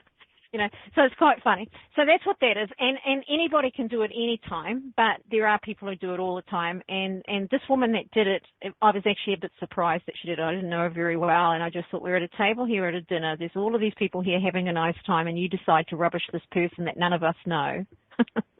That's not on. That's weird. So that's weird. Well, people do it. So it's true colours time, isn't it, really? Now, the paintbrush is only obvious, right? Go on, 2 guesses. Creativity. Right, yeah. But it's also inspirational because it's a palette and and because I paint, it still means that to a lot of people, right? So when you create your own cards, you're looking for references that you have specifically gone out of my way to sit and think about the references that are mine, if you like. They matter to me. They make sense to me even if they don't make sense to anybody else. I particularly love this. I never drink martinis, okay? I never have drunk cocktails and stuff like that very much. So this one here, though, and I looked at it and I thought, now what exactly is that about? Because I've got an ice cream in the front of it. And I realized it was sort of like adult naughty pleasure type things, without being sexual or, yeah. So there's sort of a naughtiness in the ice cream and drinking the alcohol. There's an olive in there. There's a bit of savory. And so I just sort of saw it as sort of like the guilty pleasures, the naughty or the more adult enjoyments. And I wanted to do that without making it sexual, even though I wasn't thinking that way. As soon as I did it, I realized that's exactly what I had done, because you get absolutely slammed on a martini. But it also reminds me of things like, what's his name? The Spy, 007. And it's that kind of energy. It's all a little bit unreal. A bit of fun and nothing too serious. The lollipop, I grew up with these things. Did you guys have those? They're super big, massive lollipops. Yeah, Yeah. and they're in a big Yeah. swirl. Meow. So these are more about the pleasures of life. The thing for me with that lollipop was it would last for days, right? You put it in the fridge and go back to it the next day, and you put it in the fridge and go back to it the next day. You drop it in the ground and you wash it off and put it back in the fridge and go back to. So I saw this as savoring the good things in life. You know, take your time to just enjoy them, and that's why the flowers are there, smelling the flowers, smelling the roses. That they're old sayings, but this was really about really enjoying it, that you wanted to go back and do it again because you took the time to enjoy it rather than racing through it, even if it was good and something you like, and then not getting the pleasure out of it. Okay, it's like me riding my bike. I ride it as hard and fast as I can, so it really isn't pleasurable. And then the other day it had rained and it was windy for so long. When the sun came out, I rode up the road and I went, no, I'm not going here and I'm not going for miles. I'm just going to go up the road. And I cruised up and I saw all the pretty little flowers and I really enjoyed it. So I reminded myself to do that. So that's the lollipop, the big fat lollipop. Now, this here is a real reality for me. At the beginning of winter every year, I get a little influx of mouses in here, and I have to go kill them and get rid of them. And I do. I slay them. By the way, I'm very good at it. Wow. Because I'm See, look out. Yeah. Look out. Be careful. What's in my cauldron? Yeah. And so anyway, the thing is, and of course this is the Swiss cheese, it's got holes in it, so it's kind of not giving you good value for money, if you like. You know, Swiss cheese is really expensive and it's got holes in it, damn it. So I know that sounds like it's meant to have holes and all the rest of it, but at the same time, there's a value thing in this card for me. So mouses are irritating. They're not dangerous. They're not going to kill me. They steal your food if they can get it, like they make little holes. I had a little hole in my flour bag and I had to throw all my flour out, that kind of thing, you know. So it's annoying. And so that's what that card is. When it turns up, it's about something that's going to irritate or something that is irritating you, and you might need to deal with that. You may need to look at the value of the things that you've got in your life or the people or whatever it is that's irritating you, or it might be a personal value that you need to alter. Swiss cheese and good cheeses also take time to mature and grow and age. So it's important to understand that if something's in its early stages and you're already irritated by it, you might need to decide whether you've got into the right thing or not. Now, the gift, of course, is a prezi. So there's something unknown in there. It could be good or bad. And that's why I made it really dark along the bottom, because not all presents are things that you want, right? Have you been given bad presents ever, Jenny? Has anybody given you a present that was just... Yes. Let's be honest. So have I. My mum was bad. Yeah. Go on. Are you going to tell us what you got and who gave it to you? Yes, I have a good story for this. It's so cute, though. It was years and years ago, before I was married. I was dating this guy, and he used to give really good presents on my birthday. So this birthday comes, and I thought, ooh, what am I going to get this time? It was this. Okay, you ever see Beetlejuice? You know that movie? Yes. No? Yes, I did. Okay. Yes. And the lady made those sculptures. Yes. Do you remember that? It was horrific. Okay. Well, he came out all proud, too. He was all smiles, and this was the most horrific looking. I don't know what it was. I think it was supposed to be a candle holder, but it looked like the Beetlejuice sculptures. And he was so proud of himself. Him and his friend had went to this place to get it. It was some kind of an art gallery. I guess it was expensive, but it was horrific. It was just horrible. And horrible. I went, and he used to take photos when I would first open a present. And you should have seen my face. You can't hide that sort of thing. You can't. Oh, that's so funny. It's just hilarious. I love that. I really do love that. And so, did he know that you didn't want it, or what? No. Did he say? No? I didn't have the heart. He was all excited. He thought he did good. So I was like, yeah. Oh, thank you. Well, what am I supposed to? He told me a whole story about how he went. So no, he didn't know, but maybe. Now he does. Who knows? Yeah, he's listening to the radio, baby. That's why I made it sort of scungy looking at the bottom, because although a present is good things in general, it's not always what you want. Let's put it that way. Or a gift, I should say. So this is what that is. It's a gift. It's unopened. It's unwrapped. It's wrapped up, so you don't know what's inside. So when this card comes out, you'll be looking at the fact that it could be a surprise, something unexpected that could be good or not so good. It'll be bad, though, right? Because it's a gift. So it'll never be bad, Right. but it might not be what you wanted, hoped for, or expected. But my mum did that. Years ago, I had a horse for a long time. I ride horses, and she gave, and I never worked out why she did this. It was sort of like the ultimate, what the hell, Mum? I know those. She bought me this present, and she almost never bought me presents for my birthday either, so that made it even doubly what the hell, Mum. And she bought me this mirror. It was a little mirror that you hang on the wall, and it had a picture on it of a horseshoe and a horse's head and some random chick. What? Well, it was like somebody had, in their brilliant idea of gifts, put a picture, which they might have cut out of a book, behind a piece of glass, made it into a mirror, right? So it's like a picture that you hang on the wall, only it was a mirror, and it was like a picture of a horseshoe, a horse, they were a photo, and a chick don't know who the hell she was, some chick. That's very odd. That's really... It was very odd. And all I know is she saw the horse and thought, oh, yeah, Dorothy like that because she's got a horse and she likes riding. Mm-hmm. Just nothing to do with it. I never could hang that on my wall. I just couldn't do it, So anyway, right. So presents aren't always what you expect. But sometimes you need to acknowledge that they were given with good heart, or whatever. And so that's what that is. And that's why it's a little scungy underneath because, sometimes they're not quite what you want or expect. This one here, my mum used to you can see my family influence. She used to make wine. My grandfather used to make wine. And you get these big jars, these beautiful big jars, by the way, absolutely gorgeous jars. My sister does pickles. And you put a little cork in it, and the cork's got this plastic thing. It's a valve that lets the gas out. So as it matures, right, the gases come out because you've got a fermenting bottle, so you can't have a lid on it all the time. You have to let it out. When I used to brew beer myself, same thing. You've got a special valve that lets the gas out all the time, but with wine it's a little bit more sophisticated looking. So this card represents alchemy to me. You take a pile of fruit or whatever, you take a bit of sugar, you throw a few things together. If you taste them at that moment, they taste like crap, absolute crap. But you leave them to do their thing, the gases hubble bubble, and the next thing you end up with something pretty lovely. Even when I hear people talking about making wine out of water, I'm like, that's how it's made, by the way. That's right. How it's made. Let's get real here. It is how it's made. So anyway, so this one represents alchemy, and if it suggests that there's a number of factors coming into play that may seem magical because that's what alchemy's like. You're never quite sure if all those ingredients are going to turn out okay, or you mightn't be aware of them at all. And the bouquet of flowers, I see that as a thank you card, an appreciation card, more than a gift card. So that's why I separate them out.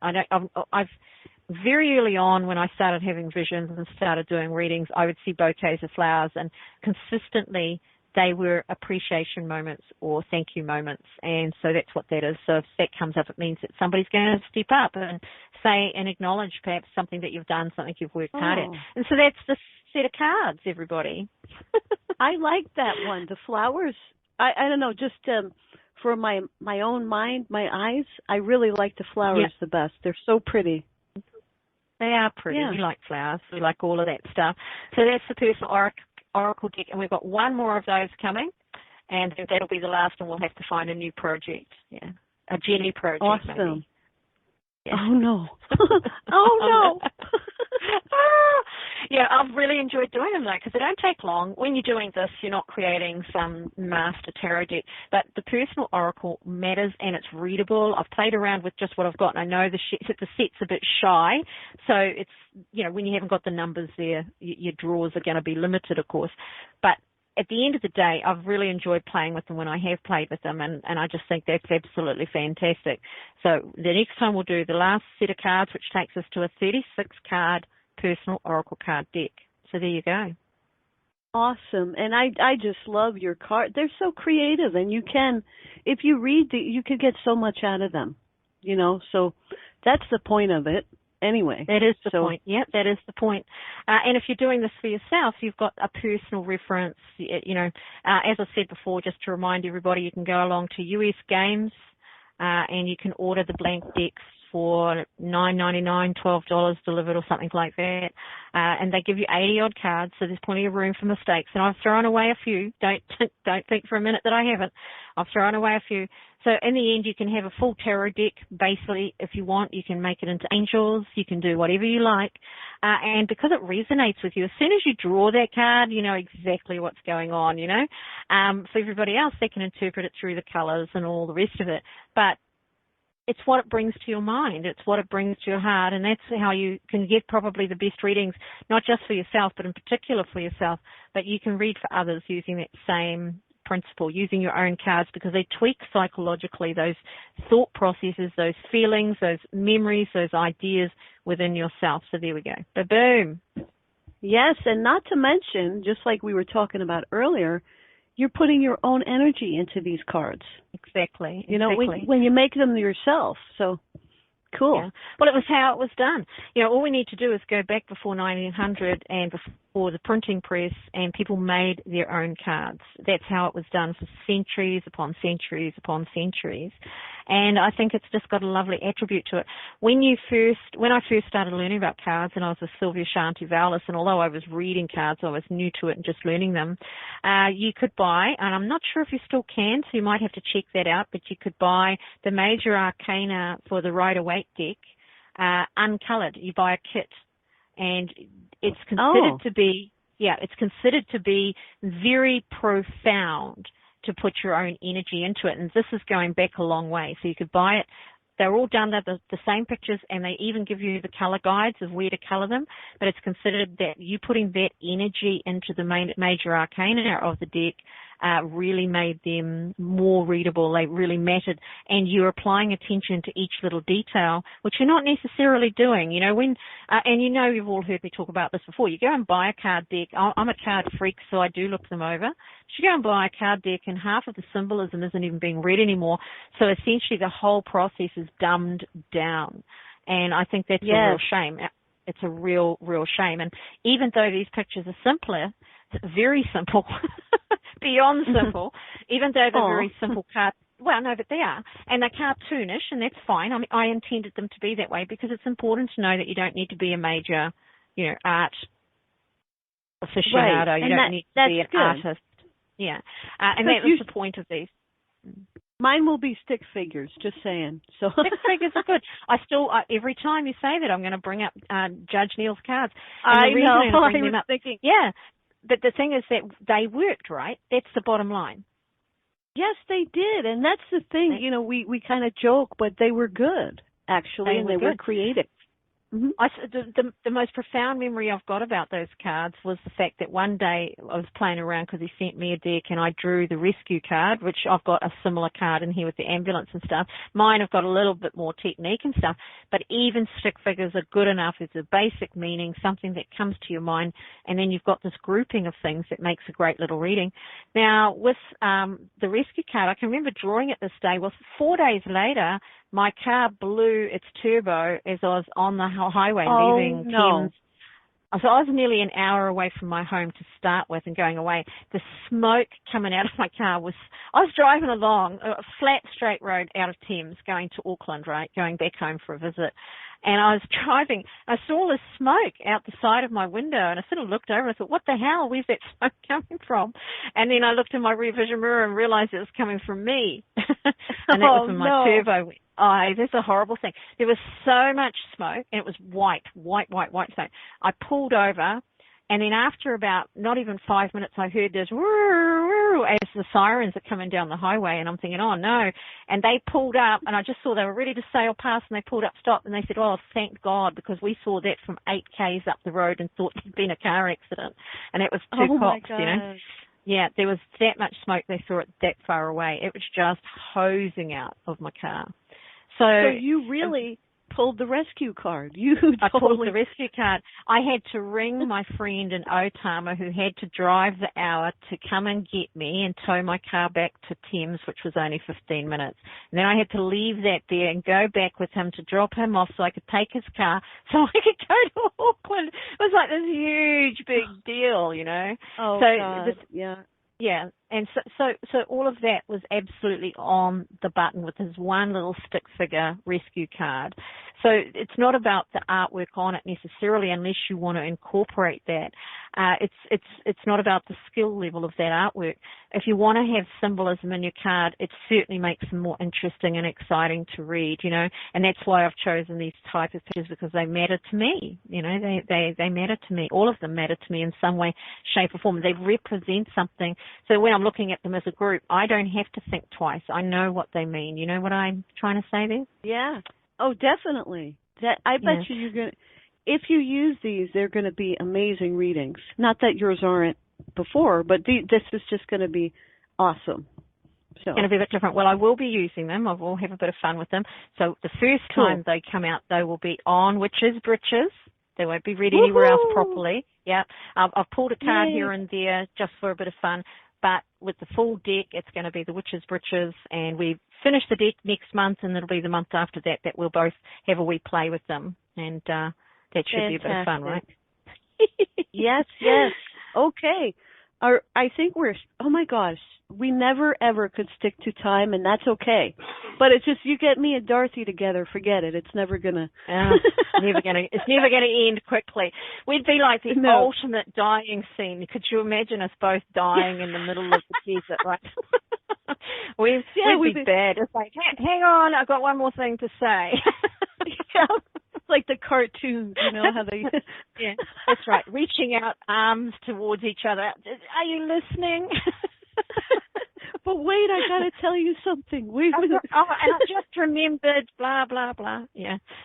Good fun. I've had a book. All right. Me too. Oh, thank you, Dorothy, also. And thank you to everybody that came and sat and listened and took notes even. I mean, I appreciate that. You know, we're doing this because it really means something to us to, offer a place for people to get in touch with their own power, So I'm thrilled. We're going to be back next month, August 28th. That's Thursday at 9 p.m. So definitely mark your calendars. We want you to come again. And with that, I think we're out of here. I'm just looking for my song to play us out on, and of course, I can't find it. Oh, no. Yes, I got it. All right. Thank you very much. We'll see you next month. Dorothy, thank you again. Have a great night. Thank you. You too. Oops. That's not the right file. There's just one more thing to say. Yeah, right? Oh, wait. I think I'll just play Thomas Dolby. He's working. He's working.